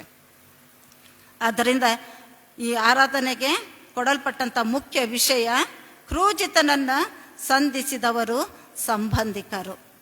ಕ್ರೂಜಿತನನ್ನು ಸಂಧಿಸಿದವರು ಸಂಬಂಧಿಕರು. ಇದಕ್ಕೆ ಸಂಬಂಧಿಸಿದ ವಾಕ್ಯಗಳು ಹಳೆ ಒಡಂಬಡಿಕೆಯಲ್ಲಿ ಆದಿಕಾಂಡ 47ನೇ ಅಧ್ಯಾಯ 1-12. ಈಗಾಗಲೇ ವೇದ ಪಾರಾಯಣದಲ್ಲಿ ಆ ವಾಕ್ಯವನ್ನು ನಾವು ಕೇಳಿಸಿಕೊಂಡಿದ್ದೇವೆ. ಇನ್ನು ಮತ್ತಾಯನು ಬರೆದ ಸುವಾರ್ತೆ, ಹೊಸ ಒಡಂಬಡಿಕೆಯಲ್ಲಿ ಮತ್ತಾಯನು ಬರೆದ ಸುವಾರ್ತೆ 12ನೇ ಅಧ್ಯಾಯ 46-50 ದೇವರ ವಾಕ್ಯಗಳನ್ನು, ದೇವರ ವಾಕ್ಯಗಳ ಅಡಿಯಲ್ಲಿ ನಾವೇನು ಮಾಡೋಣ, ಈ ಮುಖ್ಯ ವಿಷಯವನ್ನು ಸ್ವಲ್ಪ ಹೊತ್ತು ಧ್ಯಾನಿಸಿಕೊಳ್ಳಿಕ್ಕೆ ಹೋಗೋಣ. ನಾವೆಲ್ಲರೂ ಸತ್ಯವೇದವನ್ನು ತೆರೆದು ಹೊಸ ಒಡಂಬಡಿಕೆಯ ಭಾಗದಲ್ಲಿರುವಂಥ ಮತ್ತಾಯನು ಬರೆದ ಸುವಾರ್ತೆ 12ನೇ ಅಧ್ಯಾಯ 40-50 ವಚನಗಳನ್ನು ಓದಿಕೊಳ್ಳೋಣ. ಮೇಲಿನ ಪೀಠಿಕೆಯಿಂದ ಹಿಡಿದು ನಾವು ಓದುವಾಗ ಮೇಲಿನ ಪೀಠಿಕೆ ಹೀಗೆ ಹೇಳ್ತಾ ಇದೆ, ದೇವರ ಚಿತ್ತವನ್ನು ಅನುಸರಿಸುವವರೇ ತನ್ನ ಸಂಬಂಧಿಕರೆಂದು ಯೇಸು ಸ್ವಾಮಿ ಸ್ಪಷ್ಟವಾಗಿ ಅಲ್ಲಿ ಹೇಳ್ತಾ ಇದ್ದಾನೆ. ಮತ್ತು ದೇವರ ವಾಕ್ಯ ಹೇಳ್ತಾ ಇದೆ, ದೇವರ ಚಿತ್ತವನ್ನು ಅನುಸರಿಸುವವರೇ ತನ್ನ ಸಂಬಂಧಿಕರೆಂದು ಯೇಸು ಹೇಳಿದ್ದು ಆತನು ಜನರ ಗುಂಪುಗಳ ಸಂಗಡ ಮಾತಾಡುತ್ತಿರುವಾಗ ಆತನ ತಾಯಿಯು ತಮ್ಮಂದಿರು ಆತನನ್ನು ಮಾತಾಡಿಸಬೇಕೆಂದು ಹೊರಗೆ ನಿಂತಿದ್ದರು. ಅವರ ತಾಯಿ ತಮ್ಮ ಅವ್ರೇನು ಮಾಡ್ತಾ ಇದ್ರಂತೆ, ಈತನು ಗುಂಪಿನೊಳಗೆ ಕೂತ್ಕೊಂಡು ದೇವರ ವಾಕ್ಯ ಹಂಚುತ್ತಿರುವಂಥ ಸಮಯದಲ್ಲಿ ಅಲ್ಲಿ ಬಂದು ಹೊರಗೆ ನಿಂತಿರ್ತಾರೆ. ಆಗ ಒಬ್ಬ ವ್ಯಕ್ತಿ ಬಂದು, ಇಗೋ ನಿನ್ನ ತಾಯಿಯು ನಿನ್ನ ಸಹೋದರರು ನಿನ್ನನ್ನು ಮಾತನಾಡಿಸಬೇಕೆಂದು ಹೊರಗೆ ನಿಂತಿರುತ್ತಾರೆ ಅಂದನು. ಆ ವ್ಯಕ್ತಿ ಬಂದು ಹೇಳ್ತಾ ಇದ್ದಾನೆ, ನಿನ್ನ ತಾಯಿ ನಿನ್ನ ಸಹೋದರರು ಹೊರಗೆ ಬಂದು ನಿನ್ನೊಟ್ಟಿಗೆ ಮಾತನಾಡಬೇಕೆಂಬುದಾಗಿ ಅಲ್ಲಂತ ಹೇಳುವಾಗ ಅದಕ್ಕಾತನು ಅಂದರೆ ಯೇಸು ಸ್ವಾಮಿ ಈ ಮಾತನ್ನು ಅಂದರೆ ಆ ಮಾತು ಹೇಳಿದವನಿಗೆ ನನ್ನ ತಾಯಿ ಯಾರು ಅವನಿಗೆ ಕ್ವಶನ್ ಮಾಡ್ತಾ ಇದ್ರು, ಪ್ರಶ್ನಾರ್ಥಕ ಚಿಹ್ನ. ಅವನಿಗೆ ಹೇಳ್ತಾ ಇದ್ದಾರೆ, ನನ್ನ ತಾಯಿ ಯಾರು, ನನಗೆ ಸಹೋದರರು ಯಾರು ಎಂದು ಹೇಳಿ ಆತನಿಗೆ ಪ್ರಶ್ನೆ ಮಾಡಿ ಕೇಳಿ ಆತನು ತನ್ನ ಶಿಷ್ಯರ ಕಡೆಗೆ ಕೈ ತೋರಿಸಿ, ಇಗೋ ನನ್ನ ತಾಯಿ, ಇಗೋ ನನ್ನ ಸಹೋದರರು, ಪರಲೋಕದಲ್ಲಿರುವ ನನ್ನ ತಂದೆಯ ಚಿತ್ತದಂತೆ ನಡೆಯುವವನೇ ನನಗೆ ತಮ್ಮನೂ ತಂಗಿಯೂ ತಾಯಿಯೂ ಆಗಬೇಕೆಂಬುದಾಗಿ. ಇವತ್ತು ದೇವರ ವಾಕ್ಯವನ್ನು ಆಲಿಸುವಂಥ ನೀವೆಲ್ಲರೂ ದೇವರ ಚಿತ್ತದ ಪ್ರಕಾರ ನಡೆಯುವುದಾದರೆ ನೀವು ಏನಾಗ್ತೀರಿ, ನಾನು ನೀವುಗಳು ಆತನ ಸಂಬಂಧಿಕರಾಗುವುದಕ್ಕೆ ಸಾಧ್ಯತೆ ಉಂಟು. ಅಲ್ಲಿ ಹೇಳ್ತಾ ಇದ್ದಾರೆ ಸ್ಪಷ್ಟವಾಗಿ ಏನಂತೆ, ಪರಲೋಕದಲ್ಲಿರುವ ನನ್ನ ತಂದೆಯ ಚಿತ್ತದಂತೆ ನಡೆಯುವವನಿಗೆ ನನಗೆ ತಮ್ಮನೂ ತಂಗಿಯೂ ತಾಯಿಯೂ ಆಗಬೇಕು ಅಂದನು. ದೇವ ಜನರೇ, ಈ ಲೋಕದ ದೃಷ್ಟಿಯಿಂದ ನಮಗೆ ಸಂಬಂಧಿಕರು ಯಾರು ನೋಡುವುದಾದರೆ ತಂದೆ ತಾಯಿಗಳು, ಅಣ್ಣ ತಮ್ಮಂದಿರು, ಅಕ್ಕ ತಂಗಿಯರು, ದೊಡ್ಡಪ್ಪ ದೊಡ್ಡಮ್ಮ ಅಥವಾ ಚಿಕ್ಕಮ್ಮ ಚಿಕ್ಕಪ್ಪ ಅಥವಾ ಸೋದರತ್ತೆ ಸೋದರ ಮಾವ, ಇನ್ನೂ ಅನೇಕರು.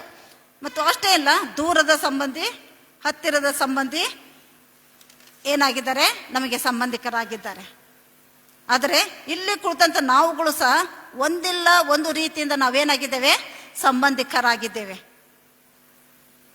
ಯಾರು ಯೇಸುವನ್ನ ನಂಬಿ ಸ್ವಂತ ರಕ್ಷಕನನ್ನಾಗಿ ಸ್ವೀಕರಿಸಿಕೊಂಡು ಆತನ ರಕ್ತದಿಂದ ತೊಳೆಯಲ್ಪಟ್ಟು ಆತನ ದೇಹದಿಂದ ನಮ್ಮನ್ನು ಕೊಂಡುಕೊಂಡಿದ್ದಾನೆ. ಮತ್ತು ಅಷ್ಟೇ ಅಲ್ಲ, ಆತನ ರಕ್ತ ಆತನ ಮಾಂಸ ಅಂದರೆ ರೊಟ್ಟಿ ಮತ್ತು ದ್ರಾಕ್ಷಾರಸವನ್ನು ಯಾರು ಸ್ವೀಕರಿಸಿಕೊಳ್ತಾರೋ ಅವರೇನಾಗಿದ್ದಾರೆ, ದೇವರ ಯೇಸು ಸ್ವಾಮಿಯ ಸಂಬಂಧಿಕರು ಅವರಾಗಿದ್ದಾರೆ ಎಂಬುದಾಗಿ ನಾವಲ್ಲಿ ನೋಡ್ತಾ ಇದ್ದೇವೆ. ಮತ್ತು ಅಷ್ಟೇ ಅಲ್ಲ, ಪರಲೋಕದಲ್ಲಿರುವಂಥ ತಂದೆಯ ಚಿತ್ತದಂತೆ ಯಾರು ನಡೀತಾರೋ ಅವರೇ ಇವತ್ತು ನಿನ್ನ ವಿಷಯದಲ್ಲಿ ನನ್ನ ವಿಷಯದಲ್ಲಿ ಆತ ನುಡಿಯುವಂಥದ್ದೇನೆಂದರೆ, ನೀವು ಪರಲೋಕದ ತಂದೆಯಾಗಿರುವ ಚಿತ್ತದಂತೆ ನಡೆಯುವುದಾದರೆ ನನಗೆ ನೀವೇನಾಗಿದ್ದೀರಿ, ತಮ್ಮನೂ ಆಗಿದ್ದೀರಿ, ತಂಗಿಯೂ ಆಗಿದ್ದೀರಿ, ತಾಯಿಯೂ ಆಗಿದ್ದೀರಿ ಎಂಬುದಾಗಿ ಅಲ್ಲಿ ಹೇಳ್ತಾ ಇದ್ದಾನೆ. ಆದ್ದರಿಂದ ಕ್ರೂಜಿತನ ಸಂಬಂಧಿಕರು ಎಂಬ ವಿಷಯದಲ್ಲಿ 3 ಸಂಗತಿಗಳು, ಅವುಗಳನ್ನು ನಾವು ವಿವರವಾಗಿ ಧ್ಯಾನಿಸೋಣ. 3 ಸಂಗತಿಗಳು ಅವು ಯಾವುವು ಎಂದರೆ, ಮೊದಲನೇದಾಗಿ ತಂದೆಯ ಚಿತ್ತ ನಮ್ಮೆಲ್ಲರ ಜೀವಿತದಲ್ಲಿ ಏನಾಗಿತ್ತು, ತಂದೆಯ ಚಿತ್ತ ನಮ್ಮೆಲ್ಲರ ಜೀವಿತದಲ್ಲಿ ಏನಾಗಿತ್ತು. ಎರಡನೇದಾಗಿ ನಾವುಗಳು ದೇವರ ಚಿತ್ತವನ್ನ ನೆರವೇರಿಸಬೇಕಾದರೆ ಏನು ಮಾಡಬೇಕು, ದೇವರ ಚಿತ್ತವನ್ನ ನಾವು ನೆರವೇರಿಸಬೇಕಾದ್ರೆ ಏನು ಮಾಡಬೇಕು. ಇನ್ನು ಮೂರನೇದಾಗಿ ಯೇಸು ಯಾವ ರೀತಿಯಾಗಿ ಸಂಬಂಧಗಳನ್ನು ಉಂಟು ಮಾಡಿ ಆಶೀರ್ವದಿಸಿದ್ದಾನೆ. ನೋಡ್ರಿ, 3 ಸಂಗತಿಗಳು ಬಹಳ ಪ್ರಾಮುಖ್ಯವಾದಂತಾಗಿದೆ.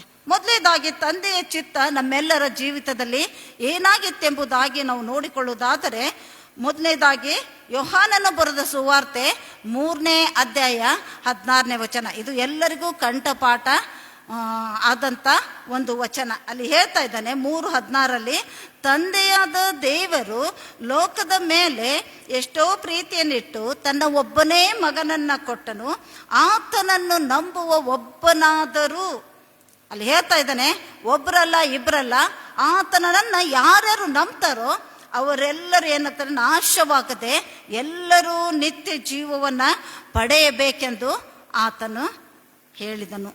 ಆತನು ಏನ್ ಮಾಡ್ತಾ ಇದ್ದಾನೆ, ಪಡೆಯಬೇಕೆಂದು ಆತನನ್ನು ತಂದೆಯಾದ ದೇವರು ನಮಗೋಸ್ಕರ ತನ್ನ ಚಿತ್ತದ ಪ್ರಕಾರ ಕೊಟ್ಟನು. ನಾವು ನಾಶವಾಗಿ ಹೋಗಬಾರ್ದು, ನಾವು ಈ ಲೋಕದಲ್ಲಿ ಕೆಟ್ಟ ಸಂಗತಿಗಳಿಗೆ ಒಳಗಾಗಬಾರ್ದಂತ ಹೇಳಿ ಆತ ನಮ್ಮ ಪಾಪಗಳು ಗೊತ್ತುಂಟು ಅವನಿಗೆ, ನಮ್ಮ ಎಲ್ಲ ನಡತೆಗಳು ಗೊತ್ತು. ನೋಡಿ, ಒಂದು ವೇಳೆ ಮನುಷ್ಯನ ಹೊರಗಿನ ತೋರಿಕೆಯನ್ನು ನೋಡಿ ನಾವೇನು ಮಾಡ್ತೇವೆ? ಸ್ನೇಹ ಮಾಡ್ತೇವೆ.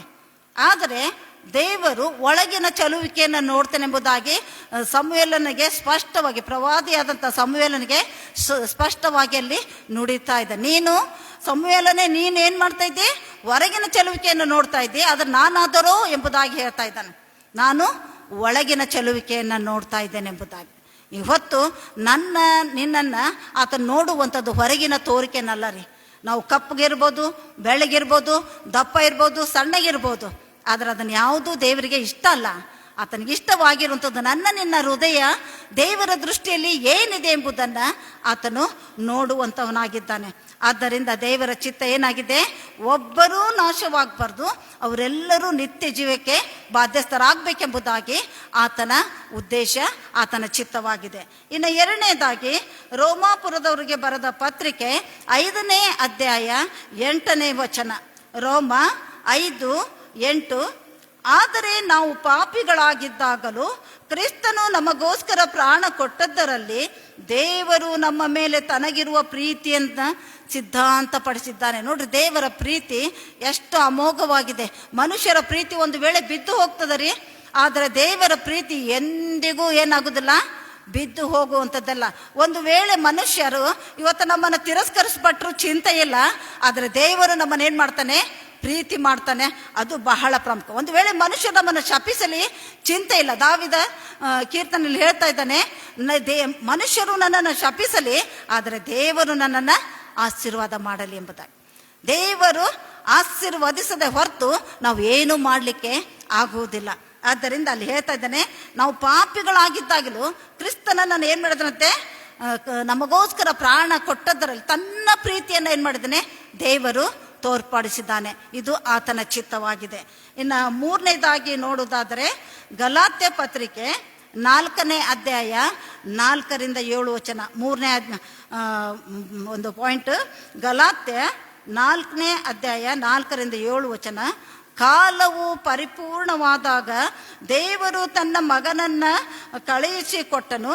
ಧರ್ಮಶಾಸ್ತ್ರಾಧೀನರಾದವರನ್ನು ವಿಮೋಚಿಸಬೇಕೆಂತಲೂ ಪುತ್ರರ ಪದವಿಯನ್ನು ನಮಗೆ ದೊರಕಿಸಬೇಕೆಂತಲೂ ಆತನು ಸ್ತ್ರೀಯಲ್ಲಿ ಹುಟ್ಟಿದವನಾಗಿ ಧರ್ಮಶಾಸ್ತ್ರಾಧೀನನಾಗಿಯೂ ಬಂದನು ಎಂಬುದಾಗಿ.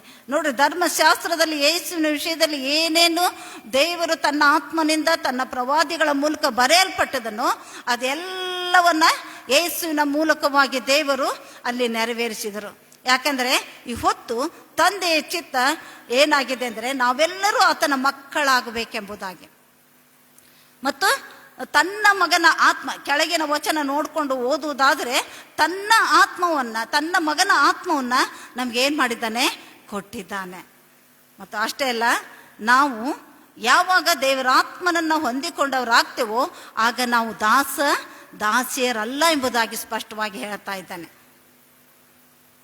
ಯಾಕಂದರೆ ದೇವರು ಮಕ್ಕಳಾಗುವ ಅಧಿಕಾರವನ್ನು ಕೊಟ್ಟಿರುವುದರಿಂದ ನಾವೇನು ಮಾಡ್ತೇವೆ? ಆತನನ್ನು ಅಪ್ಪ, ತಂದೆ ಎಂಬುದಾಗಿ ಕೂಗಿ ಪ್ರಾರ್ಥನೆ ಮಾಡ್ತೇವೆ. ಎಲ್ಲಿಯಾದರೂ ನಾವು ಆತನ ಹೆಸರಿಲ್ಲದೆ, ಆತನ ಅಪ್ಪ ತಂದೆ ಇಲ್ಲದೆ ನಾವು ಪ್ರಾರ್ಥನೆ ಮಾಡ್ತೇವಾ? ಮಾಡಲಿಕ್ಕೆ ಸಾಧ್ಯನೇ ಇಲ್ಲ ರೀ. ಲಾಸ್ಟ್ಗೆ ಎಂಡ್ ಆಗುವವರೆಗೂ ನಾವೇನು ಮಾಡ್ತೇವೆ? ಅಪ್ಪ, ತಂದೆ, ಸ್ವಾಮಿ ಎಂಬುದಾಗಿ ಒಬ್ಬೊಬ್ಬರು ಒಂದೊಂದು ರೀತಿಯಲ್ಲಿ ಏನು ಮಾಡ್ತಾರೆ? ಆತನ ಹೆಸರನ್ನು ಹಿಡಿದು ಪ್ರಾರ್ಥಿಸ್ತಾ ಇದ್ದಾರೆ. ಆದ್ದರಿಂದ ನಾವು ಆತನ ಮಕ್ಕಳಾಗುವುದಕ್ಕೂ ಮತ್ತು ಅಷ್ಟೇ ಅಲ್ಲ, ನಾವು ದಾಸರಲ್ಲಿ ಇನ್ನು ಮುಂದೆ ಆತನಿಗೆ ಏನೇನಿದೆಯೋ ಆ ಎಲ್ಲದರಲ್ಲಿ ನಾವೇನಾಗಿದ್ದೇವೆ? ಬಾಧ್ಯರಾಗಿದ್ದೇವೆ, ಪಾಲು ಆಗಿದ್ದೇವೆ, ಬಾಧ್ಯರು ಆಗಿದ್ದೇವೆ. ಅದನ್ನು ನಾವು ಜ್ಞಾಪಕ ಮಾಡಿಕೊಳ್ಳಬೇಕು. ಇನ್ನು 4ನೇದಾಗಿ ದೇವರ ಚಿತ್ತ, ರೋಮಾಪುರದವರಿಗೆ ಬರೆದ ಪತ್ರಿಕೆ 12ನೇ ಅಧ್ಯಾಯ 2ನೇ ವಚನ. 12:2. ಯಹಲೋಕದ ನಡವಳಿಕೆಯನ್ನು ಅನುಸರಿಸದೆ ನೂತನ ಮನಸ್ಸನ್ನು ಹೊಂದಿಕೊಂಡು ಪರಲೋಕ ಭಾವದವರಾಗಿರಿ. ಹೀಗಾದರೆ ದೇವರ ಚಿತ್ತಕ್ಕನುಸಾರವಾದದ್ದು, ದೋಷವಿಲ್ಲದ್ದು, ಯಾವುದೆಂದು ವಿವೇಚಿಸಿ ತಿಳುಕೊಳ್ಳುವಿರಿ ಎಂಬುದಾಗಿ. ಇವತ್ತು ನಮಗೆ ಒಳ್ಳೆಯದು ಕೆಟ್ಟದ್ದು, ಇದು ತಪ್ಪು, ಇದು ಸರಿ, ಇದು ಮಾರ್ಗ ಸರಿ ಇಲ್ಲ, ಈ ಮಾರ್ಗ ಕೆಟ್ಟದಾಗಿದೆ, ಇಲ್ಲಿ ಅಪಾಯ ಇದೆ ಎಂಬುದಾಗಿ ತಿಳಿಸುವಂಥದ್ದು ಯಾವುದು? ದೇವರ ಆತ್ಮನು. ದೇವರ ಆತ್ಮನ ಮೂಲಕ ನಾವು ದೇವರ ಚಿತ್ತವನ್ನು, ಅಂದರೆ ದೇವರ ಹೃದಯದಲ್ಲಿರುವಂಥ ಸಂಗತಿಗಳನ್ನು ಇವತ್ತು ದೇವರು ತನ್ನ ಚಿತ್ತದ ಮೂಲಕವಾಗಿ ನನಗೆ ನಿನಗೆ ಪ್ರಕಟ ಮಾಡುವಾಗ ನಾವೇನು ಮಾಡಬೇಕಾಗಿದೆ? ನೂತನ ಮನಸ್ಸನ್ನು ಹೊಂದಿಕೊಳ್ಬೇಕಂತೆ. ಅದಕ್ಕೆ ಹೇಳ್ತಾನೆ ಏನಂತೆ, ಕಲ್ಲಾದ ಹೃದಯವನ್ನು ತೆಗೆದು ಮೃದುವಾದ ಹೃದಯವನ್ನು ನಾನೇನು ಮಾಡ್ತೇನೆ? ನಿಮಗೆ ಕೊಡ್ತೇನೆ. ಮತ್ತು ಕಲ್ಲಾದ ಮನಸ್ಸನ್ನು ತೆಗೆದು ಯಾವ ಮನಸ್ಸನ್ನು ಕೊಡ್ತಾನಂತ್ರಿ? ಕಲ್ಲಾದ ಮನಸ್ಸನ್ನು ತೆಗೆದು ಯಾವ ಮನಸ್ಸನ್ನು ಕೊಡ್ತಾನೆ? ನೂತನ ಮನಸ್ಸನ್ನು ಕೊಡ್ತಾನೆ. ನೂತನ ಮನಸ್ಸು ಅಂದ್ರೆ ಏನ್ರಿ? ಹಳೇದೆಲ್ಲ ಸಂಗತಿಗಳು ಹೋಗ್ಬಿಟ್ಟು ಹೊಸದಾದ, ಅಂದರೆ ದೇವರ ಆತ್ಮನಿಂದ ನಮ್ಮನ್ನೇನು ಮಾಡ್ತಾನೆ? ತುಂಬಿಸಲ್ಪಟ್ಟು ದೇವರ ಆತ್ಮನ ಮಾರ್ಗದಲ್ಲಿ ನಡೆಯುವಂತೆ ಆತನು ನಮಗೆ ಕೃಪೆ ಕೊಡುವಂಥವನಾಗಿದ್ದಾನೆ. ಇನ್ನು 4ನೇದು, ಕೊನೆಯದಾಗಿ ದೇವರ ಚಿತ್ತ ನಿನ್ನ ಜೀವಿತದಲ್ಲಿ ಏನಾಗಿದೆ ಎಂಬುದಾಗಿ ನೋಡುವುದಾದರೆ 1 ಯೋಹಾನ 5ನೇ ಅಧ್ಯಾಯ 14ರಿಂದ 15 ವಚನ. 1 ಯೋಹಾನ 5:14-15 ವಚನ. ದೇವರ ಚಿತ್ತಾನುಸಾರವಾಗಿ ಏನಾದರೂ ಬೇಡಿಕೊಂಡರೆ ಆತನು ನಮ್ಮ ವಿಜ್ಞಾಪನೆಯನ್ನು ಕೇಳುತ್ತಾನೆಂಬ ಧೈರ್ಯವು ಆತನ ವಿಷಯವಾಗಿ ನಮಗುಂಟು. ನೋಡ್ರಿ, ದೇವರ ಚಿತ್ತ ಏನಿದೆ, ದೇವರ ಚಿತ್ತಾನುಸಾರವಾಗಿ ಯಾರು ಬೇಡಿಕೊಳ್ತಾರೋ ಆ ಪ್ರಾರ್ಥನೆ ಕೇಳಲ್ಪಡ್ತದೆಂಬುದಾಗಿ ನಮಗೇನಿದೆ ಅಂತೆ? ಆ ವಿಷಯವಾಗಿ ಧೈರ್ಯ ಉಂಟಾಗ್ತದೆ. ಮತ್ತು ಅಷ್ಟೇ ಇಲ್ಲ, ನಾವು ಏನು ಬೇಡಿಕೊಂಡರೂ ಆತನೇನು ಮಾಡ್ತಾನಂತೆ? ನಮ್ಮ ವಿಜ್ಞಾಪನೆಯನ್ನು ಕೇಳುತ್ತಾನೆಂಬುದು ನಮಗೆ ಗೊತ್ತಾಗಿದ್ದರೆ ನಾವು ಬೇಡಿದವುಗಳು ಆತನಿಂದ ನಮಗೆ ದೊರಕಿದವೆಂದು ನಮಗೆ ಗೊತ್ತಾಗಿದೆ. ಅದಕ್ಕೆ ಯೋಹಾನನ ಬರೆದ ಸುವಾರ್ತೆ 16ನೇ ಅಧ್ಯಾಯ 23ರಲ್ಲಿ ಹೇಳ್ತಾನೆ, ನಿಮಗೆ ನಿಜವಾಗಿ ಹೇಳ್ತಾನೆ, ನೀವು ತಂದೆಯನ್ನ ಏನಾದರೂ ಬೇಡಿಕೊಂಡರೆ ಆತನು ತನ್ನ ಮಗನ ಮೂಲಕವಾಗಿ ಏನು ಮಾಡ್ತಾನಂತೆ? ನನಗೆ ನಿಮಗೆ ಕೊಡ್ತಾನಂತೆ. ನೋಡ್ರಿ, ನಾವು ತಂದೆಯನ್ನ ಪರಲೋಕದಲ್ಲಿರುವಂಥ ತಂದೆಯನ್ನ ಬೇಡಿಕೊಳ್ಳುವಾಗ, ಅದಕ್ಕೆ ಪರಲೋಕದ ಪ್ರಾರ್ಥನೆ ಮಾಡುವಾಗ ಪರಲೋಕದಲ್ಲಿರುವ ನಮ್ಮ ತಂದೆ ಎಂಬುದಾಗಿ ನಾವು ಸಂಬೋಧನೆ ಮಾಡ್ತೀವಿ. ಯಾಕೆ ಯೇಸು ಎಂಬ ತಂದೆ ಎಂಬುದಾಗಿ ಹೇಳಲಿಲ್ಲ? ನಮಗೆ ತಂದೆ ಯಾರು? ಆತನಾಗಿದ್ದಾನೆ. ಯೇಸುವು ನಮಗೆ ತಂದೆಯಾಗಿದ್ದಾನೆ. ಆದರೆ ನಾವು ಬೇಡಿಕೊಳ್ಳುವಂಥದ್ದು, ಘನ ಮಾನ ಮಹಿಮೆ ಪಡಿಸುವಂಥದ್ದು ಆ ತಂದೆ ಏನಾಗ್ತಾ ಇದೆ? ಆತನು ಏನಾದರೂ ಬೇಡಿಕೊಂಡ್ರೆ ಅವನೇನು ಮಾಡ್ತಾನೆ? ತನ್ನ ಮಗನ ಮೂಲಕವಾಗಿ, ಅಯ್ಯೋ ನನ್ನ ಮಗನು ನನ್ನ ಮಗಳು ಈ ರೀತಿಯಾಗಿ ಬೇಡ್ಕೊಳ್ತಾ ಇದ್ದಾಳ, ಯೇಸು ಸ್ವಾಮಿ ನೀನೇನು ಮಾಡು, ಅವ್ರಿಗೆ ಒದಗಿಸಿಕೊಡು. ಹೀಗೆ ಮಗನ ಮೂಲಕವಾಗಿ ಏನಾಗ್ತದೆ? ತಂದೆಗೆ ಮಹಿಮೆಯನ್ನು ಉಂಟು ಮಾಡಿಕೊಳ್ತಾನೆ. ಆದ್ದರಿಂದ ನಾವು ಏನು ಬೇಡಿಕೊಳ್ಬೇಕಾದ್ರೆ ತಂದೆಯ ಚಿತ್ತ, ನಾವೇನಾದರೂ ಬೇಡಿಕೊಳ್ಬೇಕೆಂಬುದಾಗಿ ಆಲೋಚನೆ ಮಾಡುವುದಾದರೆ ತಂದೆಯ ಚಿತ್ತ ಇದೆಯೋ ಇಲ್ಲವೋ ಎಂಬುದನ್ನು ನಾವು ತಿಳಿದುಕೊಳ್ಬೇಕು. ಒಂದು ವೇಳೆ ತಂದೆಯ ಚಿತ್ತ ಇರುವುದಾಗಿದ್ರೆ ಸ್ವಲ್ಪ ತಡವಾಗಿ ಪ್ರಾರ್ಥನೆ ಉತ್ತರ ಬರುವುದು ತಡವಾದರೆ ನಾವೇನು, ದೇವರ ಚಿತ್ತ ಇಲ್ಲ, ಅದರಿಂದ ಈ ಪ್ರಾರ್ಥನೆ ಬಿಟ್ಬಿಡೋಣ, ಮುಂದಿನ ಪ್ರಾರ್ಥನೆ ಮಾಡೋಣ. ಇಲ್ಲ ರೀ, ದೇವರ ಸನ್ನಿಧಿಯಲ್ಲಿ ನಾವು ಕಾಯಬೇಕು. ಯಾಕಂದರೆ ದೇವ್ರ ವಾಕ್ಯ ಹೇಳ್ತಾ ಇದೆ, ವಾಗ್ದಾನಗಳನ್ನು ಹೊಂದಿಕೊಳ್ಬೇಕಾದ್ರೆ ನಾವೇನು ಮಾಡಬೇಕು? ಬಹಳ ತಾಳ್ಮೆಯಿಂದ ಕಾಯಬೇಕಂತೆ. ದೇವರು ತಾನು ಏನೇನು ಮಾಡಿದ್ದಾನೋ ನಿನ್ನ ಜೀವಿತದಲ್ಲಿ ಆ ವಾಗ್ದಾನಗಳನ್ನು ಹೊಂದಿಕೊಳ್ಬೇಕಾದ್ರೆ, ಆ ಬೇಡಿಕೆಗಳನ್ನು ಹೊಂದಿಕೊಳ್ಬೇಕಾದ್ರೆ ನಮಗೇನು ಬೇಕಾಗಿದೆ? ತಾಳ್ಮೆ ಅವಶ್ಯಕವಾಗಿದೆ. ಆದ್ದರಿಂದ ನಾವೇನು ಮಾಡಬೇಕಂತಲ್ಲೇ ನಾವು ದೇವರ ಚಿತ್ತವನ್ನು ಕಂಡುಕೊಳ್ಬೇಕು. ನೋಡ್ರಿ, ದೇವರ ಚಿತ್ತ ಕಂಡುಕೊಳ್ಳುವುದಂದರೆ, ನೋಡ್ರಿ, ನಾವು ಪ್ರಾರ್ಥನೆ ಮಾಡುವಾಗ ಯಾವಾಗ ಗಲಿಬಿಲಿ ಉಂಟಾಗ್ತದೋ, ಯಾವಾಗ ತೊಂದರೆ ಉಂಟಾಗ್ತದೋ, ಯಾವಾಗ ನಮಗೆ ಅನೇಕ ರೀತಿಯಿಂದ ಸಂಗತಿಗಳು ಪ್ರಾರ್ಥನೆ ಮಾಡಲಿಕ್ಕೆ ಆಗುವುದಿಲ್ಲವೋ ಅವಾಗ ತಿಳ್ಕೋಬೇಕು ದೇವರ ಚಿತ್ತ ಇದು ಇಲ್ಲ. ಅದರಿಂದ ಈ ಪ್ರಾರ್ಥನೆ ಮಾಡಿದರೆ ಸರಿ ಇಲ್ಲ, ಬಿಟ್ಟು ಬಿಡಬೇಕು. ನಾವು ಯಾವಾಗ ದೇವರ ಸನ್ನಿಧಿಯಲ್ಲಿ ಕುಳಿತುಕೊಂಡು ಪ್ರಾರ್ಥನೆ ಮಾಡ್ತೇವೋ, ದೇವರ ಸಮಾಧಾನದಿಂದ ಆತನ ವಾಕ್ಯಗಳ ಮೂಲಕ, ಆತನ ಆತ್ಮನ ಮೂಲಕ ನಿನ್ನನ್ನು ನಡೆಸುವುದಾದರೆ ಇದು ದೇವರ ಚಿತ್ತ ಇದೆ ಎಂಬುದಾಗಿ ನೀನು ತಿಳಿದುಕೊಳ್ಬೇಕು. ಯಾವಾಗ ಹಾಗೆ ತಿಳಿದುಕೊಳ್ತೇವೋ ದೇವರ ಚಿತ್ತವನ್ನು ನಾವೇನು ಮಾಡ್ತೇವೆ? ನೆರವೇರಿಸುವವರಾಗಿದ್ದೇವೆ. ಇನ್ನು 2ನೇ ಪಾಯಿಂಟ್, ನಾವುಗಳು ದೇವರ ಚಿತ್ತವನ್ನು ನೆರವೇರಿಸಬೇಕಾದ್ರೆ ಏನು ಮಾಡಬೇಕು? ದೇವರ ಚಿತ್ತವನ್ನು ನೆರವೇರಿಸಬೇಕಾದ್ರೆ ಏನು ಮಾಡಬೇಕು? ಒಂದನೇದು ಮತ್ತಾಯನ ಬರೆದ ಸುವಾರ್ತೆ 22ನೇ ಅಧ್ಯಾಯ 37-40 ವಚನ. ಮತ್ತಾಯ 22:37-40.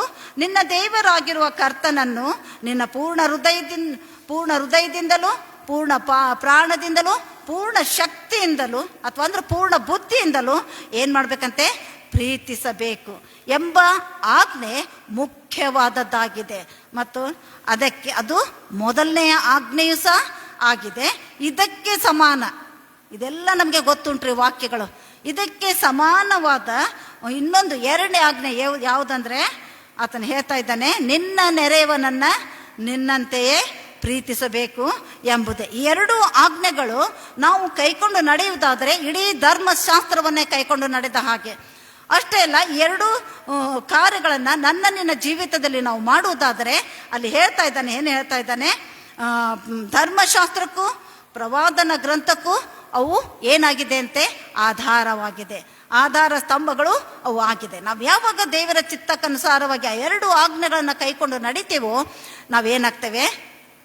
ದೇವರ ಆಶೀರ್ವಾದವನ್ನು ಹೊಂದಿಕೊಳ್ಳಿಕ್ಕೆ ಆಗ್ತದೆ ಮತ್ತು ದೇವರ ಚಿತ್ತವನ್ನು ಮಾಡಲಿಕ್ಕೆ ಆತನು ಇಷ್ಟಪಡ್ತಾನೆ. ಇನ್ನು 2ನೇದಾಗಿ ಯೋಹಾನನು ಬರೆದ ಸುವಾರ್ತೆ 1ನೇ ಅಧ್ಯಾಯ 12ನೇ ವಚನ. ಯೋಹಾನ 1:12. ಯಾರು ಆತನನ್ನು ಅಂಗೀಕರಿಸಿದರೋ, ಅಂದರೆ ಆತನ ಹೆಸರಿನ ಮೇಲೆ ನಂಬಿಕೆ ಇಟ್ಟರೋ ಅವರಿಗೆ ದೇವರ ಮಕ್ಕಳಾಗುವ ಅಧಿಕಾರ ಕೊಟ್ಟನು. ನೋಡ್ರಿ, ಇವತ್ತು ನಾವು ದೇವರ ಮಕ್ಕಳು ಅನ್ನಿಸ್ಕೊಳ್ಬೇಕಾ? ಅದನ್ನು ನಾವೇನು ಮಾಡಬೇಕು? ಎಲ್ಲವನ್ನ ಬಿಟ್ಟು ನಾವೇನು ಮಾಡಬೇಕು? ದೇವರನ್ನು ನಂಬಿಕೊಳ್ಬೇಕು. ದೇವರನ್ನು ನಂಬಿ ಯೇಸುವೇ ನನ್ನ ದೇವರು ಎಂದು ಬಾಯಿಂದ ಅರಿಕೆ ಮಾಡಿ ಮತ್ತು ನಮ್ಮ ಹೃದಯದಿಂದ ನಂಬುವಾಗ ನಮಗೆ ರಕ್ಷಣೆ ಆಗ್ತದೆ ಮತ್ತು ದೇವರ ಮಕ್ಕಳಾಗುವಂಥ ಅಧಿಕಾರ ನಿನಗೆ ಕೊಡಲ್ಪಡ್ತದೆ. ಇನ್ನು 3ನೇದಾಗಿ ಮತ್ತಾಯನ ಬರೆದ ಸುವಾರ್ತೆ 16ನೇ ಅಧ್ಯಾಯ 24. ಮತ್ತಾಯ 16:24.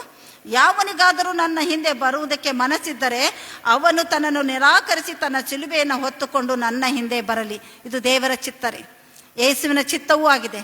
ಆತನು ಸ್ಪಷ್ಟವಾಗಿ ಹೇಳ್ತಾ ಇದ್ದಾನೆ, ಯಾರಾದರೂ ನೀವು ನನ್ನನ್ನು ಹಿಂಬಾಲಿಸುವುದಾದ್ರೆ, ಯಾರಾದರೂ ನನ್ನ ಹಿಂದೆ ನೀವು ಬರುವುದಾದರೆ ಮೊದಲು ನಿಮ್ಮನ್ನು ನಿರಾಕರಿಸಿಕೊಡ್ರಿ. ಯಾವ ಸಂಗತಿಗಳೇ ನಿಮ್ಮಲ್ಲಿ ಯೇಸು ಸ್ವಾಮಿಯ ಬಳಿಗೆ ಬರುವುದಕ್ಕೆ ಅಡ್ಡಿ ಇದೆಯೋ ಅದನ್ನು ಮೊದಲು ನಾವೇನು ಮಾಡಬೇಕು?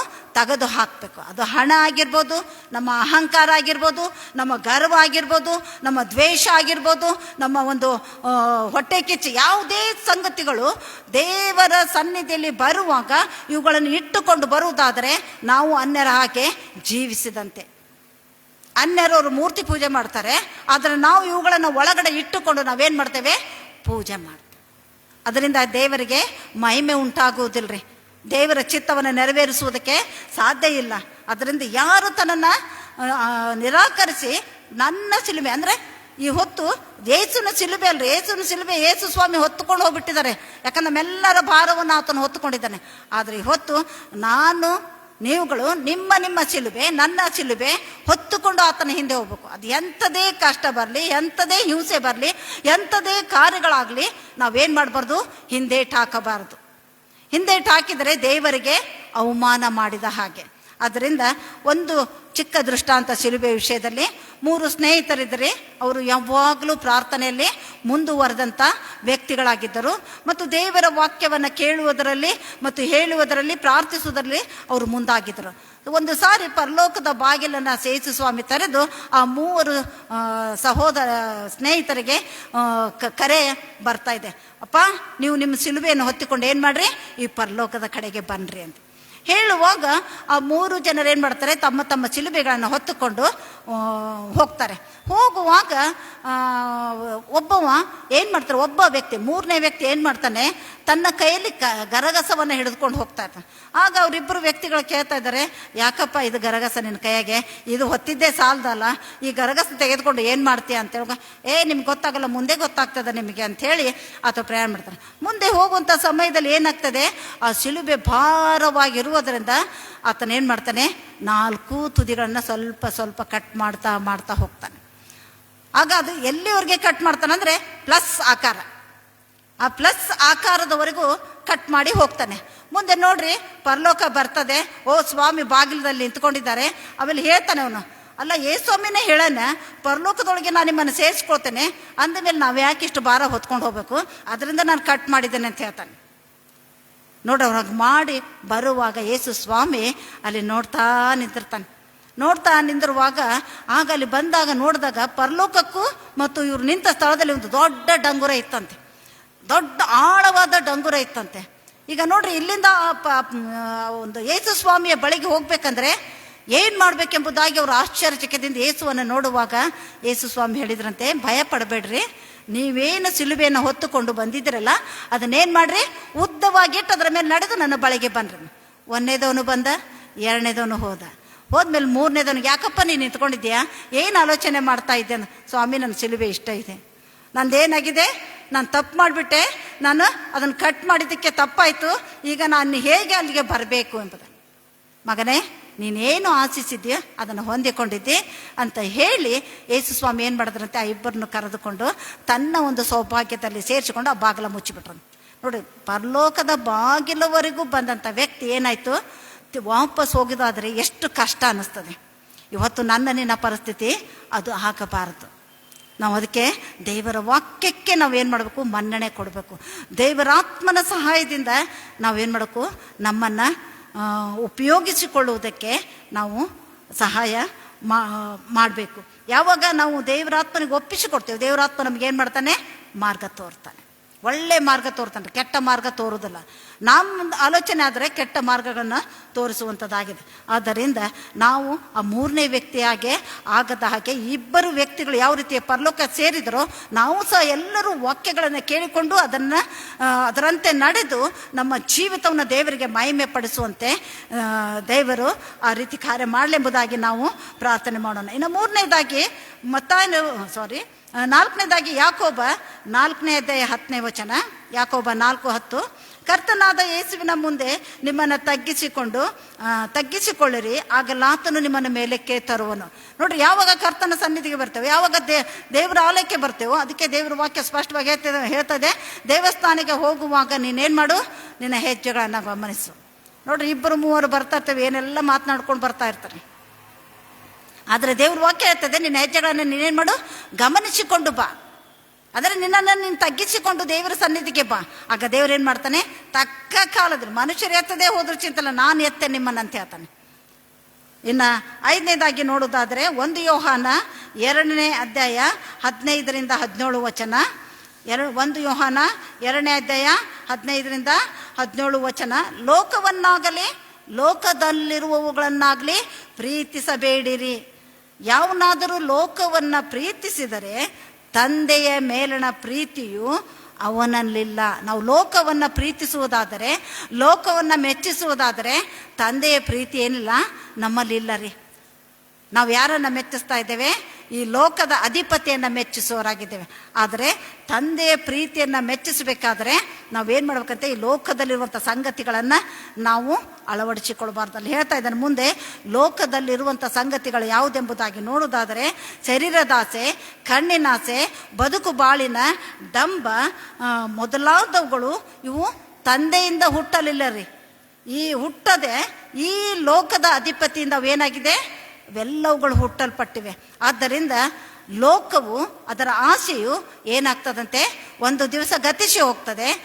ಆದರೆ ದೇವರ ಚಿತ್ತವನ್ನು ನೆರವೇರಿಸುವವನು ಕೊನೆಯವರೆಗೂ ಎಂದೆಂದಿಗೂ ಇರುವನೆಂಬುದಾಗಿ ಅಲ್ಲಿ ವಾಕ್ಯ ಹೇಳಲ್ಪಟ್ಟಿದೆ.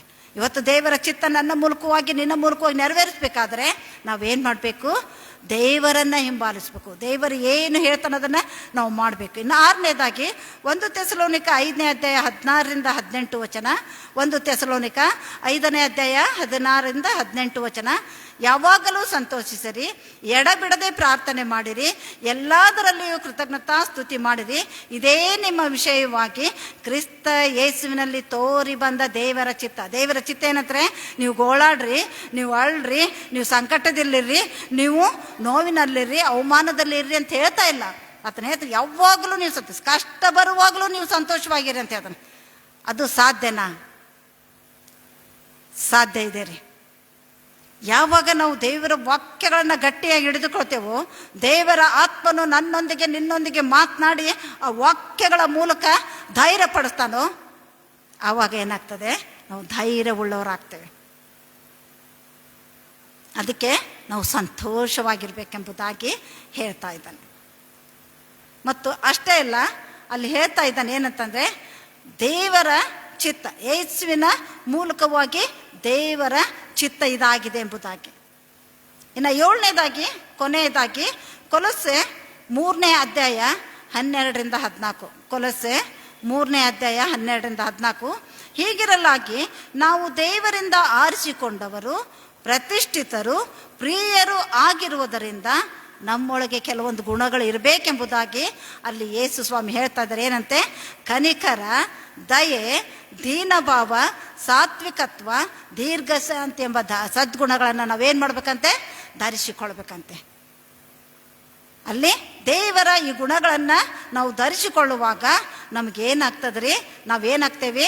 ದೇವರಿಂದ ಆರಿಸಿಕೊಂಡವರೆಂಬುದಾಗಿ ಹೆಸರು ಬರ್ತದೆ, ಪ್ರತಿಷ್ಠಿತರು, ಪ್ರಿಯರು ಆಗಿರ್ತೇವೆ. ಆದ್ದರಿಂದ ನಾವು ಮತ್ತು ದೇವರ ದೃಷ್ಟಿಯಲ್ಲಿ ನಾವೇನಾಗಿದ್ದೇವೆ? ಆತನು ಹೇಳ್ತಾನೆ ಯೆಶಾಯ ಪ್ರವಾದಿ ಗ್ರಂಥದಲ್ಲಿ, ನೀವು ನನ್ನ ದೃಷ್ಟಿಯಲ್ಲಿ ಅಮೂಲ್ಯರು, ಮಾನ್ಯರು, ಪ್ರಿಯರು ಆಗಿದ್ದೀರಿ. ದೇವರ ದೃಷ್ಟಿಯಲ್ಲಿ ನಾವೇನಾಗಿದ್ದೇವೆ?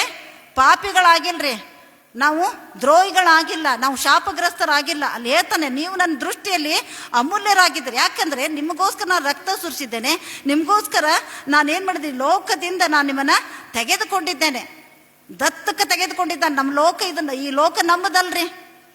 ಒಂದು ಸಮಯ ಬರ್ತದೆ, ನಾವು ಈ ಲೋಕ ಬಿಡಬೇಕಾಗ್ತದೆ. ನಾವು ಏನೇನು ಸಂಪಾದಿಸಿಕೊಂಡಿದ್ದೇವೋ ಅದು ಯಾರಿಗಾಗ್ತದೋ ಗೊತ್ತಿಲ್ಲ. ಕೊನೆಗೆ ಹೋಗಬೇಕಾದ್ರೆ ಒಳ್ಳೆ ಒಂದು ಮೈ ಮೇಲೆ ಒಳ್ಳೆ ವಸ್ತ್ರವನ್ನು ಕೊಡುತ್ತಾರೋ ಇಲ್ಲವೋ ಗೊತ್ತಿಲ್ಲ. ಅಂಥ ಪರಿಸ್ಥಿತಿ ಬರುವಂಥದ್ದಾಗಿದೆ. ಅನೇಕ ನೋಡ್ತೇವೆ ನಾವು, ಅನೇಕ ಅಪಘಾತಗಳಾಗುವಾಗ ಸುಟ್ಟು ಕರಕಲಾಗಿ ಹೋಗಿರ್ತದೆ. ಅನೇಕ ಸಂಗತಿಗಳು ನೋಡುವ, ಆತ್ಮಹತ್ಯೆಗಳು ಮಾಡ್ಕೊ, ಎಲ್ಲ ಸಂಗತಿಗಳು ನೋಡುವಾಗ ಏನಾಗ್ತದೆ? ಅಲ್ಲೇ ಕಾರ್ಯಗಳು ಬಹಳಷ್ಟು ಸೈತಾನನಿಗೆ ಒಳಪಟ್ಟಂತಾಗಿದೆ. ಆದ್ದರಿಂದ ನಾವೇನು ಮಾಡಬೇಕಾಗಿದೆ? ಎಚ್ಚರಿಕೆಯಿಂದ ನಾವು ಜೀವನ ಮಾಡಬೇಕಾಗಿದೆ. ಯಾಕಂದರೆ ಮತ್ತಲ್ಲಿ ಮುಂದೆ ಹೇಳ್ತಾ ಇದ್ದಾನೆ, ಈ ಒಂದು ವಚನ ಭಾಳ ಪ್ರಾಮುಖ್ಯವಾದದ್ರಿ. ಇದು ನನಗೂ ನಿಮಗೂ ಬಹಳವಾದ ರೀತಿಯಲ್ಲಿ ಪ್ರಾಮುಖ್ಯವಾದಂಥ ಸಂಗತಿ. ಏನಂತೆ? ಮುಂದಿನ ವಚನ, ಮತ್ತೊಬ್ಬನ ಮೇಲೆ ತಪ್ಪು ಹೊರಿಸುವುದಕ್ಕೂ ಕಾರಣವಿದ್ದರು. ಇವತ್ತು ತಪ್ಪು, ಅವರು ನಮಗೋಸ್ಕರ ತಪ್ಪು ಮಾಡಿದ್ದಾರೆ, ಸುಳ್ಳು ಅಪವಾದಗಳನ್ನು ಹೊರಿಸಿದ್ದಾರೆ, ಸುಳ್ಳು ಮಾತುಗಳನ್ನು ಹೇಳಿದ್ದಾರೆ. ಆದರೆ ನಾವೇನು ಮಾಡಬೇಕಂತೆ? ಅವರಿಗೆ ತಪ್ಪು ಹೊರಿಸದೆ ಒಬ್ಬರಿಗೊಬ್ಬರು ಸಹಿರಿಸಿಕೊಡ್ರಿ. ಸ್ವಾಮಿ ಅವ್ರು ಹಿಂಗೆ ಅಂದಿದ್ದಾರೆ, ನೀನು ನೋಡ್ಕೊಪ್ಪ, ಇಷ್ಟು ಅಂದುಬಿಟ್ರೆ ನಾವೇನಾಗ್ತೇವೆ? ಧನ್ಯರನಿಸ್ಕೊಳ್ತೇವೆ. ಇಲ್ಲವಾದರೆ ನಾವು ಹೋಗಿ ಅವರೊಂದಿಗೆ, ನೀನು ಹಿಂಗೆ ಅಂದಿದ್ಯಾ, ನೀನು ಹಿಂಗೆ ಮಾಡಿದ್ಯಾ, ನಿನಗೆ ಗೊತ್ತಿದೆಯಾ, ಹಾಗೆ ಹೀಗೆ ಎಂಬುದಾಗಿ ನಾವು ಹೇಳುವುದಾದರೆ ಏನಾಗ್ತದೆ ಪರಿಸ್ಥಿತಿ? ದೇವರಿಂದ ದೂರವಾಗಿ ಬಿಡ್ತೇವೆ. ಇವತ್ತು ನಾವೇನು ಮಾಡ್ಬೇಕಂತೆ? ಒಬ್ಬರನ್ನೊಬ್ಬರು ನಾವು ಸೈರಿಸಿಕೊಂಡು ಕ್ಷಮಿಸಬೇಕೆಂಬುದಾಗಿ. ನೋಡ್ರಿ, ಬೆಳಗಿನಿಂದ ಸಾಯಂಕಾಲದವರೆಗೂ ಪರಲೋಕದ ಪ್ರಾರ್ಥನೆಯಲ್ಲಿ ಎಷ್ಟು ಸಾರಿ ಪರಲೋಕದ ಪ್ರಾರ್ಥನೆ ಹೇಳ್ತೀವೋ ಗೊತ್ತಿಲ್ಲ. ಪ್ರತಿ ಪ್ರಾರ್ಥನೆ ಮಾಡಿದರೂ ಪರಲೋಕದ ಪ್ರಾರ್ಥನೆ ನಾವು ಮಾಡಿಯೇ ಮಾಡ್ತೇವೆ. ಅದರಲ್ಲಿ ಏನಿದೆ? ನಾವು ಜನರ ತಪ್ಪುಗಳನ್ನು ಕ್ಷಮಿಸಿದ ಹಾಗೆ ನೀನೇನು ಮಾಡು ದೇವ್ರೆ, ನೀನೇನು ಮಾಡು, ನನ್ನ ತಪ್ಪುಗಳನ್ನು ನೀನು ಕ್ಷಮಿಸು ಎಂಬುದಾಗಿ ಅಲ್ಲಿ ದೇವರ ಒಂದು ವಾಕ್ಯ ಹೇಳಲ್ಪಡ್ತಾ ಇದೆ. ಆದ್ದರಿಂದ ನಾವು ಏನು ಮಾಡೋಣ? ಮತ್ತೊಬ್ಬರ ಮೇಲೆ ತಪ್ಪು ಹೊರಿಸೋದು ಬೇಡ. ಅವ್ರು ಏನೇ ಅನ್ಕೊಳ್ಳೋರಿ. ನಾನು ಯಾವಾಗಲೂ ನಾನು SPG ಸಭೆಯಲ್ಲಿ ಇರುವಾಗ ನಮ್ಮ ಹೆಣ್ಮಕ್ಳು ಪ್ರಾರ್ಥನಾ ಕೊಟ್ಟರೆ ಒಂದು ಕಿವಿ ಮಾತು ಹೇಳಿದ್ದೆ. ಏನಂತಂದರೆ, ಕಿವಿ ಕಚ್ಚುವವನಿಗಿಂತ ಕಚ್ಚಿಸಿಕೊಂಡವನಿಗೇನಾಗ್ತದೆ ರೀ? ಕಿವಿ ಕಚ್ಚುವವನಿಗಿಂತ ಕಚ್ಚಿಸ್ಕೊಂಡವನಿಗೇನಾಗ್ತದೆ? ಭಾಳಷ್ಟು ನೋವಾಗ್ತದೆ ರೀ. ಕಚ್ಚೋನು ಏನು ಮಾಡಿಬಿಟ್ಟ? ಕಚ್ಚಿ ಹೋಗ್ಬಿಟ್ಟ ಅವನು. ಅಂದರೆ ಏನು ಹೇಳಬೇಕು ಅದನ್ನೆಲ್ಲ ಹೇಳಿ ಹೋಗ್ಬಿಟ್ಟ. ಆದರೆ ದೇವರಿಂದ ದೂರವಾದಂಥವ್ರು ಯಾರು? ಆ ಸಂಗತಿಗಳನ್ನ ಕೇಳಿ, ಹೌದಾ ಅವ್ರು ಹಿಂಗಂದ್ರ, ಅವ್ರು ಹಂಗಂದ್ರ, ಅವ್ರು ಈ ರೀತಿ ಮಾಡಿದ್ರ, ಅವ್ರನ್ನ ಬಿಡೋದಿಲ್ಲ ನಾನು, ಹಾಗೆ ಹೀಗೆ ಎಂಬುದಾಗಿ ಹೇಳುವುದಾದರೆ ಏನಾಗ್ತದೆ ಪರಿಸ್ಥಿತಿ? ಇಡೀ ದೇವರ ವಾಕ್ಯವನ್ನು ಪಠನ ಮಾಡಿದ್ದು ವ್ಯರ್ಥವಾಗಿ ಹೋಗ್ತದೆ. ನಿನ್ನೆ ಹೇಳಿದ್ರು, ಅಯ್ಯ ಗುಸು ಗುಸು ಅಂತ ಹೇಳಿದರು. ಎಷ್ಟೊಂದು ಸಾರಿ ನಾನು ಅಬ್ಸರ್ವ್ ಮಾಡಿದ್ದೇನೆ ರೀ. ಅವರು ನೋಡದೆ ಹೋದರೂ ಅವರು ಇದೇ ವಿಷಯ ಮಾತನಾಡ್ತಾರಂತೇಳಿ ಎಂಬುದಾಗಿ ಗೊತ್ತಾಗ್ತದೆ. ಭಾಳ ಎಚ್ಚರಿಕೆ ಆಗಿರ್ಬೇಕು. ದೇವರಾತ್ಮನು ನಮ್ಮನ್ನು ಎಚ್ಚರಿಸುವಂಥ ಸಮಯ. ಯಾಕಂದರೆ ಈಗ ಅಂತ್ಯ ಹತ್ತಿರಿದೆ. ನೋಡ್ತಾ ಇದ್ದೇನೆ ಅನೇಕರು ಸಣ್ಣ ಸಣ್ಣ ಮಕ್ಕಳು ಆತ್ಮಹತ್ಯೆ ಮಾಡ್ಕೊಳ್ತಾ ಇದ್ದಾರೆ. ಮೊಬೈಲ್ ನೋಡಬೇಡ್ರಿ ಅಂತ ಹೇಳಿದ ತಕ್ಷಣ ಹೋಗಿ ಆತ್ಮಹತ್ಯೆ ಮಾಡ್ಕೊಂಡ್ಬಿಡೋದು. ಮತ್ತು ಗೇಮ್ಗಳನ್ನ ಆಡಬೇಡ್ರಿ ಅಂತ ಹೇಳಿದ ತಕ್ಷಣ ಮೇಲೆ 9ನೇ ಮಹಡಿಯಿಂದ 3 ಮಕ್ಕಳು. ಗೊತ್ತಲ್ಲ ನಿಮ್ಗೆಲ್ಲರಿಗೂ ಎಷ್ಟೊಂದು ಕಷ್ಟ ಆಗ್ತದೆ. ಅದು ನಿಮ್ಗೆ ಆಗ್ತದೋ ಇಲ್ಲೋ ಗೊತ್ತಿಲ್ಲ, ನಮಗಂತೂ ಎಷ್ಟೊಂದು ನೋವು ಆಗ್ತಾ ಇದೆ.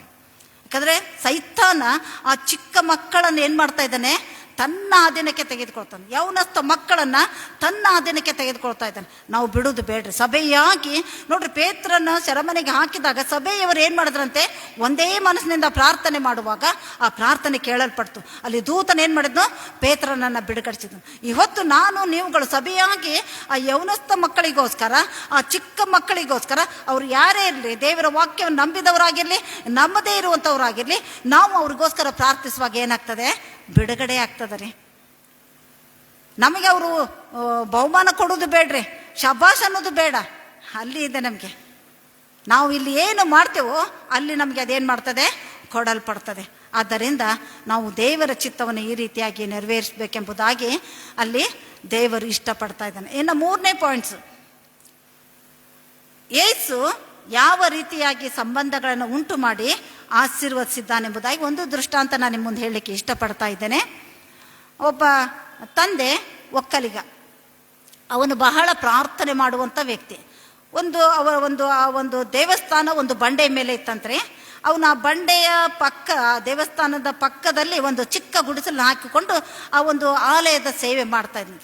ಆ ಆಲಯನ ಸ್ವಚ್ಛಗೊಳಿಸುವುದು, ಆ ಆಲಯಕ್ಕೆ ಬೇಕಾಗಿರುವಂಥ ಎಲ್ಲ ಸಂಗತಿಗಳನ್ನು ಮಾಡುವುದು, ಮತ್ತು ಹೂವಿನ ತೋಟಗಳನ್ನು, ತರಕಾರಿ ತೋಟಗಳನ್ನು ಮಾಡಿ ಸಭೆಗೆ ಏನೇನು ಇನ್ಕಮ್ ಆಗಬೇಕಾಯ್ತೋ ಅದನ್ನೆಲ್ಲ ಮಾಡ್ತಾ ಇದ್ದಂತೆ.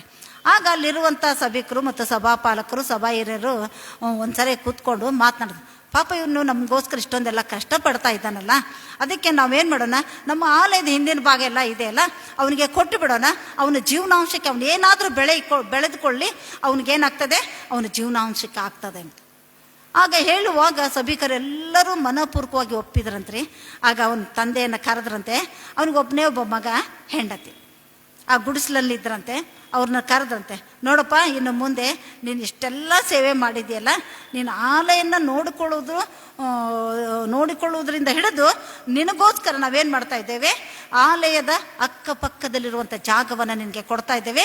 ನೀನಲ್ಲಿ ಬೆಳೆಗಳನ್ನು ಬೆಳೆದು ನೀನೇನು ಮಾಡು, ನೀನು ಅಭಿವೃದ್ಧಿ ಹೊಂದು ಎಂಬುದಾಗಿ ಹೇಳುವಾಗ ಅವನು ಆಯಿತು ಎಂಬುದಾಗಿ ಹೇಳಿ ಆತನು ಓಡಿ ಹೋಗ್ಲಿಲ್ರಿ. ಆತನು ಅಲ್ಲಿಯೇ ಆಲಯದಲ್ಲಿ ಮೊಣಕಾಲು ರೀ, ದೇವರೇ ನಿನಗಿದನ್ನು ಕೊಟ್ಟಿದ್ದಕ್ಕಾಗಿ ನಿನಗೆ ಸ್ತೋತ್ರ. ನಾನು ಮಾಡಿದ ಪ್ರತಿಫಲಕ್ಕೆ ನೀನೇನು ಮಾಡಿದ್ದೆ, ನನಗೆ ಆಶೀರ್ವಾದ ಮಾಡಿದ್ದೆ. ಇವರ ಮೂಲಕ, ಸಭಾಪಾಲಕರ ಮೂಲಕ, ಸಭಾ ಹಿರಿಯರ ಮೂಲಕ, ಸಭಿಕರ ಮೂಲಕ ನನಗೆ ನೀನು ಕೊಟ್ಟಿದ್ದೆ, ಅದಕ್ಕಾಗಿ ಸ್ತೋತ್ರ ಎಂಬುದಾಗಿ. ನೋಡ್ರಿ, ಮಗನು ಅದನ್ನು ನೋಡ್ತಾ ಬರ್ತಾ ಇದ್ದಂತೆ. ತಂದೆ ಏನು ಮಾಡ್ತಾ ಇದ್ನೋ ಅದನ್ನು ಮಗನು ನೋಡ್ತಾ ಬರ್ತಾ ಇದ್ದ. ಒಂದು ದಿವಸ ಏನಾಗ್ತದೆ, ಎಲ್ಲ ಬೆಳೆಗಳು ಚೆನ್ನಾಗಿ ಬರ್ತಿರ್ತದೆ. ಆಗ ತಂದೆ ಸಡನ್ನಾಗಿ ತೀರಿ ಹೋಗ್ಬಿಡ್ತಾರೆ. ತಂದೆ ತೀರಿ ಹೋದ ತಕ್ಷಣ ತಾಯಿ ತನ್ನ ಗಂಡ ತೀರಿ ಹೋದ್ನಲ್ಲ ಅಂಥೇಳಿ ಅವರು ಸಹ ತೀರಿ ಹೋಗ್ಬಿಡ್ತಾರೆ. ಮಾನಸಿಕವಾಗಿ ತೀರಿ ಹೋಗುವಾಗ ಮಗನು ಒಬ್ಬನೇ ಆಗ್ತಾನೆ. ಆದರೆ ಸಂಬಂಧಿಕರು ಅವರಿಬ್ಬರನ್ನ ಮಣ್ಣು ಮಾಡ್ತಾರೆ ನಿಜ, ಆದರೆ ಈ ಮಗನನ್ನೇ ಏನು ಮಾಡ್ತೀರಿ ಎಂಬುದಾಗಿ ಅಲ್ಲಿರುವಂಥ ಸಭಾಪಾಲಕರು ಕೇಳುವಾಗ ಅವರು ಹೇಳಿದರು, ನಮಗೆ ಸಂಬಂಧ ಇಲ್ಲ, ಬೇಕಂದ್ರೆ ನೀವು ನೋಡ್ಕೊಡ್ರಿ, ನಮಗೆ ಸಂಬಂಧ ಇಲ್ಲ, ಹೇಗೂ ನೀವು ಜಾಗ ಕೊಟ್ಟಿರಲ್ಲ, ಅದನ್ನು ಮಾಡ್ಕೊಂಡು ಹೋಗ್ತಾನೆ. ನೋಡ್ರಿ, ಯೌವನ ಪ್ರಾಯದಲ್ಲಿರುವಂಥ ಮಗ, ಇನ್ನೂ ಅವನನ್ನು ನಡೆಸಬೇಕಾಗಿರ್ತದೆ, ಆದರೆ ಅವ್ರು ಯಾರೂ ಒಪ್ಪಿಕೊಳ್ಳೋದಿಲ್ಲ. ಆಗ ಆ ಮಗನು ಹೇಳ್ತಾನೆ, ನನ್ನ ತಂದೆ ನನಗೆ ಸುಂದರವಾದ ಪಾಠ ಕಲಿಸಿದ್ದಾನೆ ಅಯ್ಯ, ನಾನು ಒಬ್ಬಂಟಿಗನಾಗಿ ಇಲ್ಲ, ನನ್ನೊಟ್ಟಿಗೆ ಇಡೀ ಪರಲೋಕ ಇದೆ, ನಾ ಚಿಂತೆ ಮಾಡಲ್ಲ ಅಂತೇಳಿ. ನೋಡ್ರಿ, ಯೌವನಸ್ಥ ಮಗ, ಚಿಕ್ಕ ಮಗ, ತಂದೆಯನ್ನು ನೋಡಿ ಕಲ್ತಂಥ ಪಾಠವನ್ನು ಅಲ್ಲಿ ಹೇಳ್ತಾ ಇದ್ದಾನೆ. ಆಗ ಆಯಿತು ಮಗನೇ, ನೀನು ಚೆನ್ನಾಗಿರು, ಸುಖದಿಂದಿರು, ನಿನಗೋಸ್ಕರ ನಾವು ಪ್ರಾರ್ಥನೆ ಮಾಡ್ತೇವೆ, ನಿನಗೇನು ಹೆಲ್ಪ್ ಬೇಕು, ಸಹಾಯ ಬೇಕು, ನಮ್ಗೆ ಕೇಳು ಅಂತ ಹೇಳಿದಂತೆ. ನೋಡ್ರಿ, ಮುಂದೆ ಒಂದು ದಿವಸ ಆತನ ಬೆಳೆ ಫಸಲು ಬಹಳ ಚೆನ್ನಾಗಿ ಬಂತಂತೆ. ಮುಂದೆ ಆತನ ಬೆಟ್ಟದ ಮೇಲೆ ಆತನ ಹೊಲ, ಆತನ ಆಲೆ ಇರುವುದರಿಂದ ಮುಂದೆ ಏನಿದೆ ಅಂತೆ, ಒಂದು ದೊಡ್ಡ ಸಮುದ್ರ ಇತ್ತಂತೆ. ದೊಡ್ಡ ಸಮುದ್ರ ಇರುವಾಗ ತಂದೆ ಹೇಳ್ತಾ ಇರ್ತಿದ್ನಂತೆ, ಮಗನೇ, ದೂರದಿಂದ ಒಂದು ಕಪ್ಪಾದ ಚಿಹ್ನೆ ಬರ್ತದೆ, ಆ ಚಿಹ್ನೆ ಬರುವಾಗ ದೊಡ್ಡ ಪ್ರವಾಹ ಬರ್ತದೆ ಎಂಬುದಾಗಿ ತಿಳಿದುಕೋ, ಆಗ ಇಲ್ಲಿರುವಂಥ ಜನರೇನಿದಾರಲ್ಲ ಅವರಿಗೆ ಎಚ್ಚರಿಸು ಅಂತ ಹೇಳಿದ್ನು. ಆಯ್ತುಪ್ಪ ಅಂಥೇಳಿ ಅವನು ಹೇಳ್ಕೊಡು. ಈಗ ಅವನು ಎಚ್ಚರಿಸ್ಬೇಕೋ ಬೇಡವಾ? ಯಾಕಂದರೆ ಬೇಡ ಎಂಬುದಾಗಿ ತಳ್ಳಿಬಿಟ್ಟಂಥ ಜನರು ಕೆಳಗಡೆ ಇದ್ದಾರೆ, ಅಲ್ಲಿ ಹೊಲ ಕೆಲಸಗಳನ್ನು ಮಾಡ್ತಾ ಇದ್ದಾರೆ. ಆದರೆ ಅವನೇನು ಮಾಡ್ತಾ ಇದ್ದಾನೆ, ಅಯ್ಯೋ ನನ್ನ ತಂದೆ ಎಲ್ಲರೂ ಯಾರು ಏನೇ ಮಾಡಿದ್ರು ತಂದೆ ಕ್ಷಮಿಸಿದ್ದಾನೆ ಅಂದ ಮೇಲೆ ದೇವರು ನಮ್ಮನ್ನೇನು ಮಾಡ್ತಾನೆ, ಕ್ಷಮಿಸ್ತಾನೆ. ನಾನೇನು ಮಾಡಬೇಕು, ಅವ್ರನ್ನ ಎಚ್ಚರಿಸ್ಬೇಕಂತೇಳಿ ಅದು ಅದು ಇನ್ನೂ ದೂರದಲ್ಲಿರುವಾಗ ಆತನ ದೇವಾಲಯ ಗಂಟೆ ಬಾರಿಸಿ ಬರ್ರಿ ಬರ್ರಿ ಅಂತ ಹಿಂಗೆ ಕೈ ಮಾಡಿ ಕರೀತಾನೆ. ಅವ್ರೇನು ತಿಳ್ಕೊತಾರೆ, ನೀವು ಕೆಲಸ ಮಾಡ್ತಾ ಇದ್ದೀರಿ, ದೇವರು ನಿಮ್ಗೆ ಆಶೀರ್ವಾದ ಇರಲಿ ಎಂಬುದಾಗಿ ಹೇಳ್ತಾ ಇದ್ದಾನೆ ಅಂತೇಳಿ ನಿನಗೂ ಆಶೀರ್ವಾದ ಇರಲಿಪ್ಪ ಅಂಥೇಳಿ ಹೇಳ್ತಾರೆ. ಹೀಗೆ 3-4 ಸಲ ಆತನೇನು ಮಾಡ್ತಾನೆ, ಬಾರಿಸಿ ಹೇಳುವಾಗ ಇವನಿಗೇನು ತಲೆ ಕೆಟ್ಟಿದೆ ಎಂಬುದಾಗಿ ಹೇಳಿ ಅವ್ರು ಏನು ಮಾಡಿದ್ರಂತೆ, ತಲೆ ತಗ್ಗಿಸಿಕೊಂಡು ಅವರು ಕೆಲಸ ಮಾಡಲಿಕ್ಕೆ ಪ್ರಾರಂಭ ಮಾಡಿದಂತೆ. ಮುಂದೆ ನೋಡುವಾಗ ಆ ಒಂದು ಸುನಾಮಿ, ಆ ಒಂದು ಪ್ರವಾಹ ತೆರೆ ಹತ್ತಿರ ಬರ್ತಾ ಇದ್ದಂತೆ. ಈಗ ಏನು ಮಾಡಬೇಕೆಂಬುದಾಗಿ ಮಗನಿಗೆ ಗೊತ್ತಾಗ್ತಾ ಇಲ್ಲ. ಆಗ ಆತನ ಲಕ್ಷ್ಯ ದೇವ್ರೇನು ಮಾಡಿದಂತೆ, ಬೆಳೆಗಡೆ ಕಡೆಗೆ ತೋರಿಸಿದ್ರಂತೆ.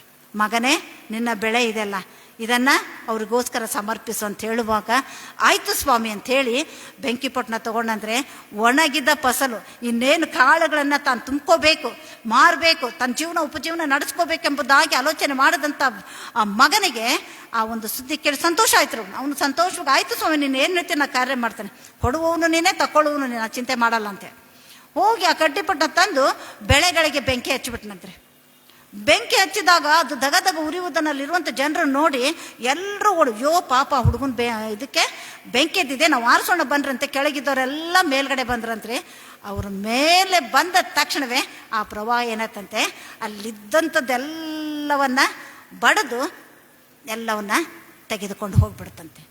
ಆಗ ಅವ್ರಿಗೆ ಅರ್ಥ ಆಯ್ತಂತೆ, ಅಯ್ಯೋ ಈ ಮಗನ ಎಷ್ಟು ಸಾರಿ ಒಂದು ಬೆಲ್ಲಿನ ಮೂಲಕವಾಗಿ ನಮಗೆ ಹೇಳಿದ, ನಾವು ಅರ್ಥ ಮಾಡ್ಕೊಳ್ಳಿಲ್ಲ, ಅವನನ್ನೇ ಬೈದ್ವಲ್ಲ ನಾವು. ಈಗ ನೋಡಿ ತನ್ನ ಬೆಳೆನ ನಮಗೋಸ್ಕರ ಸಮರ್ಪಿಸಿದ್ದಾನೆ. ಇನ್ನು ಮುಂದೆ ಈ ಮಗನು ಸಾಮಾನ್ಯವಾದ ಮಗನಲ್ಲ, ಇವನು ದೇವರ ಮಗನಾಗಿದ್ದಾನೆ. ಆದ್ದರಿಂದ ಇನ್ನು ಮುಂದೆ ನೀನು ಮಗನ ಇಲ್ಲಿ ವಾಸಿಸಬೇಡ, ನಾವು ನಿನಗೋಸ್ಕರ ನಮ್ಮ ಮಧ್ಯದಲ್ಲಿ ಒಂದು ಮನೆಯನ್ನು ಕಟ್ಟಿಕೊಡ್ತೇವೆ ಅಂಥೇಳಿ ತಮ್ಮ ಒಂದು ಓಣಿಯಲ್ಲಿ ಅವನಿಗೊಂದು ಮನೆಯನ್ನು ಕಟ್ಟಿಕೊಟ್ಟು ಅವನನ್ನು ಏನು ಮಾಡಿದ್ರಂತೆ, ಅವನ ಜೀವನಾಂಶವನ್ನೆಲ್ಲ ನೋಡಿದರು. ನೋಡ್ರಿ, ಒಂದು ವೇಳೆ ಆತನು ಇಲ್ಲ ಸ್ವಾಮಿ ನಾನು ಬೆಳಗ್ಗೆ ಬೆಂಕಿ ಹಚ್ಚೋದಿಲ್ಲ ಅಂದಿದ್ರೆ ಏನಾಗ್ತಾ ಇತ್ತು ಪರಿಸ್ಥಿತಿ, ಅವನಿಗೆ ಆಶೀರ್ವಾದ ಸಿಗ್ತಾ ಇರಲಿಲ್ಲ, ಆತನ ಒಬ್ಬಂಟಿಗನಾಗಿ ಜೀವಿಸ್ಬೇಕಾಗಿತ್ತು. ಆದರೆ ಆತನ ತನ್ನನ್ನೇ ತಾನೇನು ಮಾಡಿದ, ಅದನ್ನು ಇದ್ದಂಥ ಒಂದು ಫಸಲನ್ನು ಸುಟ್ಟು ಬಿಟ್ಟು ಈಗ ಅದಕ್ಕಿಂತ 2ರಷ್ಟು ಅವನಿಗೆ ಆಶೀರ್ವಾದ ಸಿಕ್ಕಲ್ಪಡು. ಮತ್ತು ಅವನನ್ನು ಮದುವೆ ಮಾಡುವುದಕ್ಕೆ ನಾನು ಮುಂದೆ ಅಂಥೇಳಿ ಹುಡುಗಿಯನ್ನು ಕೊಡೋದಕ್ಕೆ ಮುಂದಾದರಂತೆ. ನೋಡ್ರಿ ಎಂಥ ಒಂದು ದೊಡ್ಡ ಆಶೀರ್ವಾದ. ಇವತ್ತು ನಿನ್ನ ಸ್ವಾಮಿಯು ಸಹ ಅದನ್ನೇ ಮಾಡಿದ್ದಾನೆ. ಆತನ ನಮ್ಮನ್ನು ನೋಡಿ, ನಮ್ಮಲ್ಲಿ ಭಾಳಷ್ಟು ಬಂಗಾರ ಇದೆ, ವಜ್ರ ಇದೆ, ವೈಡೂರ್ಯ ಇದೆ, ಜ್ಞಾನ ಇದೆ, ತಿಳುವಳಿಕೆ ಇದೆ, ಚೆಂದಾಗಿದ್ದಾರೆ ಅಂತ ಬಂದಿಲ್ಲರಿ ದೇವರು. ತಪ್ಪಿ ಹೋಗ್ತಾ ಇದ್ದಾರೆ. ಇವರನ್ನೇನು ಮಾಡಬೇಕು, ಈ ಪಾಪದ ಎಂಬ ಲೋಕದಿಂದ ನಾವು ತಪ್ಪಿಸ್ಬೇಕು. ಅದಕ್ಕೋಸ್ಕರ ಯೇಸು ಸ್ವಾಮಿ ಬಂದಿದ್ದರು. ಯಾವ ಅಪೇಕ್ಷೆ ಇಲ್ಲ ಯೇಸು ಸ್ವಾಮಿಗೆ, ನನ್ನಿಂದ ನಿನ್ನಿಂದ ಯಾವ ಅಪೇಕ್ಷೆ ಇಲ್ಲ ರೀ.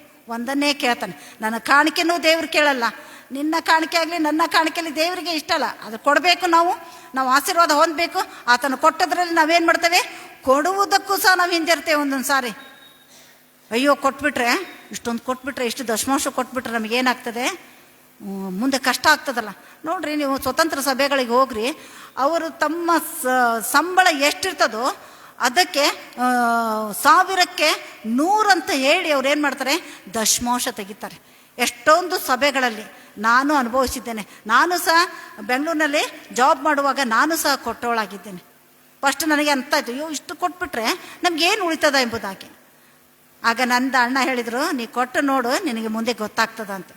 ನಾನು ಅವತ್ತು ಸಂಪೂರ್ಣ ದೇವರ ಹತ್ರ ಕ್ಷಮಾಪಣೆ ಕೇಳಿ ಸಂಬಳ ಬಂದ ತಕ್ಷಣ ಫಸ್ಟ್ ಏನು ಮಾಡೋದು, ಅದರಿಂದ ದಶಮಾಂಶ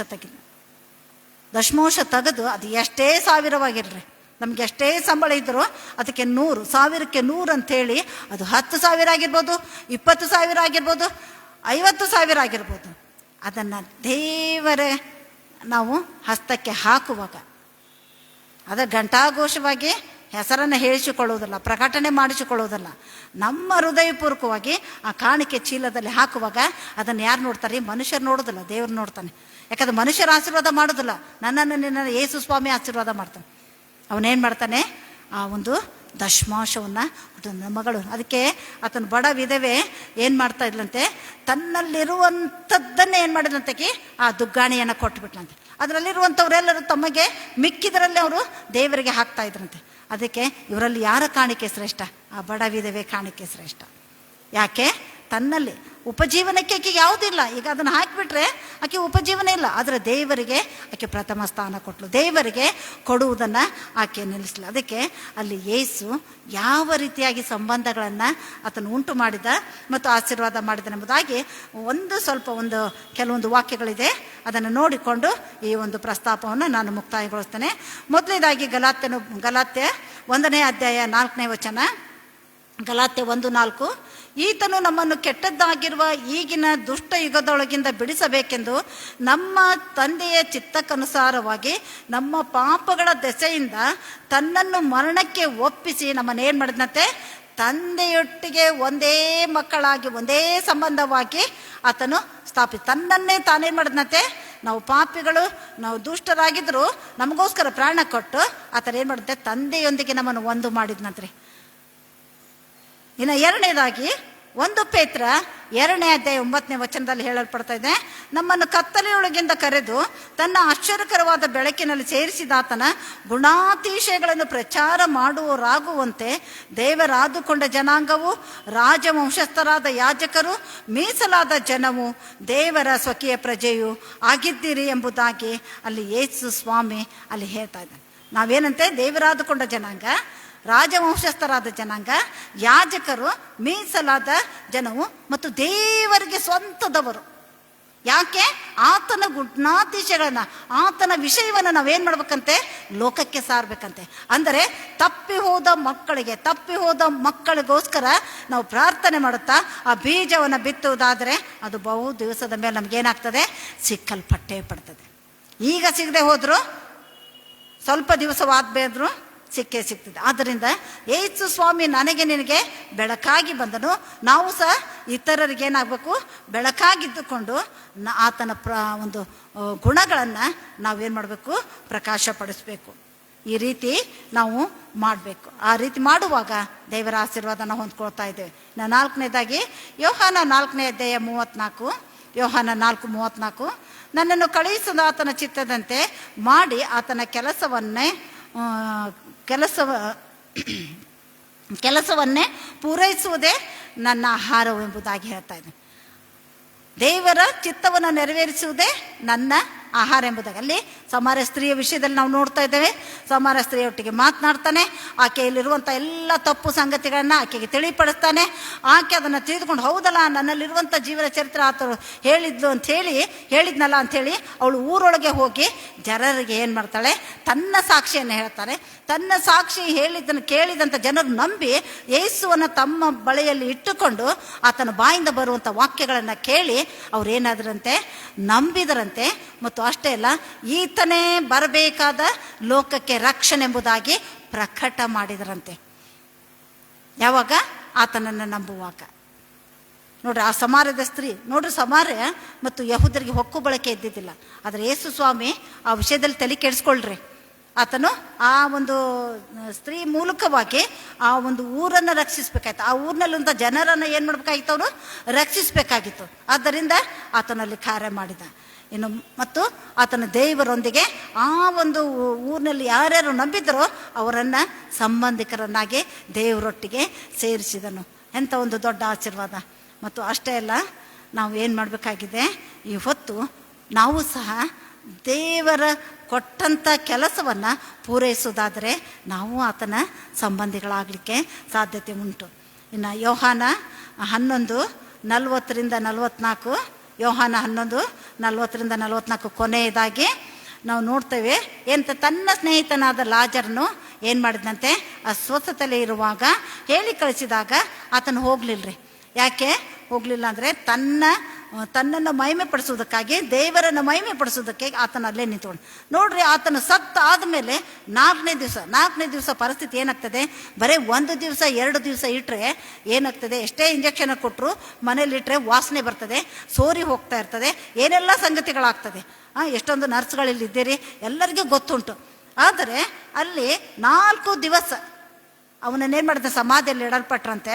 ಆಗ ಯೇಸು ಸ್ವಾಮಿ ಅಲ್ಲಿಗೆ ಬಂದು ದೇವರ ಮಹಿಮೆಯನ್ನು ಇವರು ಕಾಣಬೇಕು, ದೇವರ ಒಂದು ಸಂಬಂಧದಲ್ಲಿ ಇವರು ಸೇರಿಕೊಳ್ಬೇಕೆಂಬುದಾಗಿ ಹೇಳಿ ಆತನು ಹೋಗಿ ಆ ಸಮಾಧಿಯ ಕಲ್ಲನ್ನು ತೆಗೀರೆಂಬುದಾಗಿ ಹೇಳುವಾಗ ಅವಳ ಅಕ್ಕ, ಲಾಜರನ ಅಕ್ಕ ಮಾರ್ತಳು, ಅಯ್ಯೋ ಸ್ವಾಮಿ ಬೇಡ, ಅದು ಹೊಲಸು ನಾರ್ತಾ ಇದೆ, ಯಾಕಂದ್ರೆ ಕೊಳೆತು ಹೋಗ್ಬಿಟ್ಟಿರ್ತದೆ ಈಗ ಅಂತ ಹೇಳುವಾಗ, ನೀನು ನಂಬಿದರೆ ದೇವರ ಮಹಿಮೆಯನ್ನು ಕಾಣ್ತೇನೆ ಎಂಬುದಾಗಿ ನಿನಗೆ ಹೇಳಿದ್ದೇನಲ್ಲ, ನೀನು ನೋಡು ಎಂಬುದಾಗಿ ಹೇಳಿ ತಂದೆಯ ಕಡೆಗೆ ಪ್ರಾರ್ಥಿಸಿ ದೊಡ್ಡ ಕೂಗನ್ನು ಆತನು ಕೂಗಿದಂತೆ, ಲಾಜರನೇ ಸತ್ತವರೊಳಗಿಂದ ಎದ್ದು ಬಾ ಎಂಬುದಾಗಿ ಹೇಳುವಾಗ ಆತನೇನಂತೆ, ಸತ್ತವರೊಳಗಿಂದ ಆತನೇನು ಮಾಡಿದ್ದಾನೆ, ಜೀವಂತನಾಗಿ ಕೊಳೆತು ನಾರುವಂಥ ಸ್ಥಿತಿಯಲ್ಲಿರುವಂಥ ಆ ದೇಹ ದೇವರ ಮಾತಿನಿಂದ ಶುದ್ಧೀಕರಿಸಲ್ಪಟ್ಟು ಜೀವವನ್ನುಂಟು ಮಾಡಿ ಆತನು ಹೊರಗೆ ಬಂದನು. ಇದನ್ನೆಲ್ಲ ನೋಡಿದಂಥ ಜನರು ಅವರು ಬೆರಗಾದರು ಎಂಬುದಾಗಿ ನೋಡ್ತಾರೆ. ಇವತ್ತು ನಾನು ನೀನು ದೇವರು ನಮಗೆ ವಾಕ್ಯಗಳನ್ನು ಕೊಟ್ಟಿದ್ದಾರೆ ಮತ್ತು ದೇವರ ಆತ್ಮನ ಸಹಾಯವನ್ನು ಕೊಟ್ಟಿದ್ದಾರೆ. ಆತನ ಮೂಲಕವಾಗಿ ನಾವು ದೇವರ ಚಿತ್ತವನ್ನು ನೆರವೇರಿಸುತ್ತಾ ನಾವು ಯೇಸುವಿನ ಸಂಬಂಧಿಕರು, ತಂದೆಯಾದ ದೇವರ ಸಂಬಂಧಿಕರು ನಾವು ಆಗುವ ಹಾಗೆ ದೇವರು ಈ ವಾಕ್ಯಗಳನ್ನು ನಮ್ಮೆಲ್ಲರ ಜೀವಿತದಲ್ಲಿ ಆಶೀರ್ವದಿಸಲಿ. ಆಮೇನ್. ಪ್ರಾರ್ಥನೆ ಮಾಡೋಣ. ಸ್ತುತಿಗೆ ಸ್ತೋತ್ರಕ್ಕೂ ಯೋಗ್ಯನಾದಂಥ ದೇವರೇ, ನಿಮಗೆ ಸ್ತೋತ್ರವಾಗಲಿ. ಈ ವಾಕ್ಯವನ್ನು ಸ್ವಾಮಿ ನಾನೆಲ್ಲ ಕರ್ತನೆ ನೀನು ಮಾತನಾಡಿದ್ದೀರಿ ಕರ್ತನೆ. ಇದು ನನಗೂ ನನ್ನ ಆತ್ಮೀಯ ಮಕ್ಕಳಿಗೂ ನೀನು ಒದಗಿಸಿಕೊಟ್ಟಿದ್ದೀರಿ, ಅದಕ್ಕಾಗಿ ನಿನಗೆ ಸ್ತೋತ್ರ ಕರ್ತನೆ. ಪರಿಶುದ್ಧಾತ್ಮನೇ ಕರ್ತನೆ, ನೀನು ವಾಕ್ಯವನ್ನು ಸಾರು, ನಾನು ಕಾರ್ಯ ಮಾಡ್ತೇನೆ ಎಂಬುದಾಗಿ ನೀನು ಹೇಳಿದ್ದಿ ಕರ್ತನೆ. ಇನ್ನು ಮುಂದೆ ನಿನ್ನ ಒಂದು ಕೆಲಸ, ನೀನು ಏನು ಕಾರ್ಯ ಮಾಡ್ತೀಯೋ ಅದನ್ನು ಮಾಡು ಕರ್ತನೆ.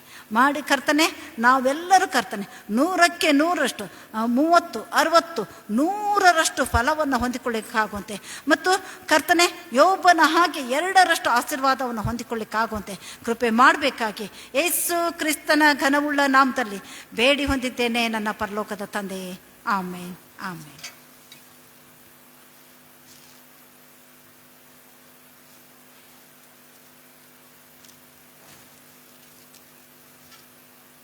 ಕೊನೆಯದಾಗಿ ಸಂಗೀತಗಳಲ್ಲಿ 79ನೇ ಸಂಗೀತವನ್ನು ನಾವು ಹಾಡಿಕೊಳ್ಳೋಣ. 1 ಮತ್ತು 3 ಚರಣಗಳನ್ನು ನಾವು ಹಾಡಿಕೊಳ್ಳೋಣ. ಸಂಗೀತಗಳಲ್ಲಿ 79.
ಪರಲೋಕದಲ್ಲಿರುವ ನಮ್ಮ ತಂದೆ, ನಿನ್ನ ನಾಮವು ಪರಿಶುದ್ಧವೆಂದೆನಿಸಲ್ಪಡಲಿ.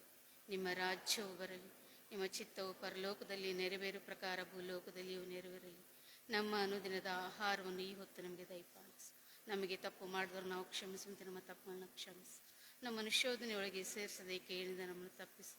ಯಾಕಂದರೆ ರಾಜ್ಯವು, ಬಲವು, ಮಹಿಮೆಯು ಸದಾಕಾಲವು ನಿನ್ನವೇ ಸ್ವಾಮಿ. ಆಮೇನ್.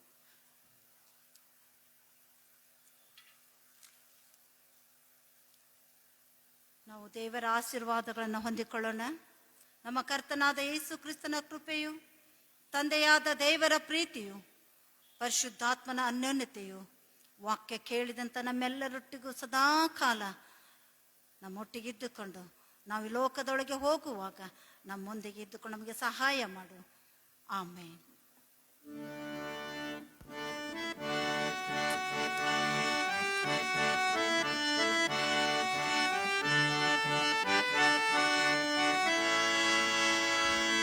ಶಿಲ್ಪೆ ಪಾಠವನಾನು ನೋಡಿದರೆ ಜೀವದೋತ್ಪತ್ತಿಯಾಗುವುದು. ಓ ಪಾಪಾತ್ಮರೇ, ನೋಡಿರುವಾಗಲೇ ತಾಪ ತಾಳಿದ ಕ್ರಿಸ್ತನನು ನೋಡಿರಿ. ಶಿಲ್ಪೆ ಪಾಠವನನ್ನು ನೋಡಿದರೆ ಜೀವದೋತ್ಪತ್ತಿಯಾಗುವುದು. ಯೇಸು ತನ್ನನ್ನೊಪ್ಪಿಸಿಕೊಟ್ಟಾಗಲೇ ನಿಮ್ಮ ದೋಷವು ಆರಿತು. ಆತ ರಕ್ತವ ಚೆಲ್ಲಿ ಸಾತಾಗಲೇ ನಿಮ್ಮ ಸಾಲವು ಸಂದೋಯಿತು. ನೋಡಿರಿ, ಶಿಲ್ಪೆ ಪಾಠವನನ್ನು ನೋಡಿದರೆ ಜೀವದೋತ್ಪತ್ತಿಯಾಗುವುದು.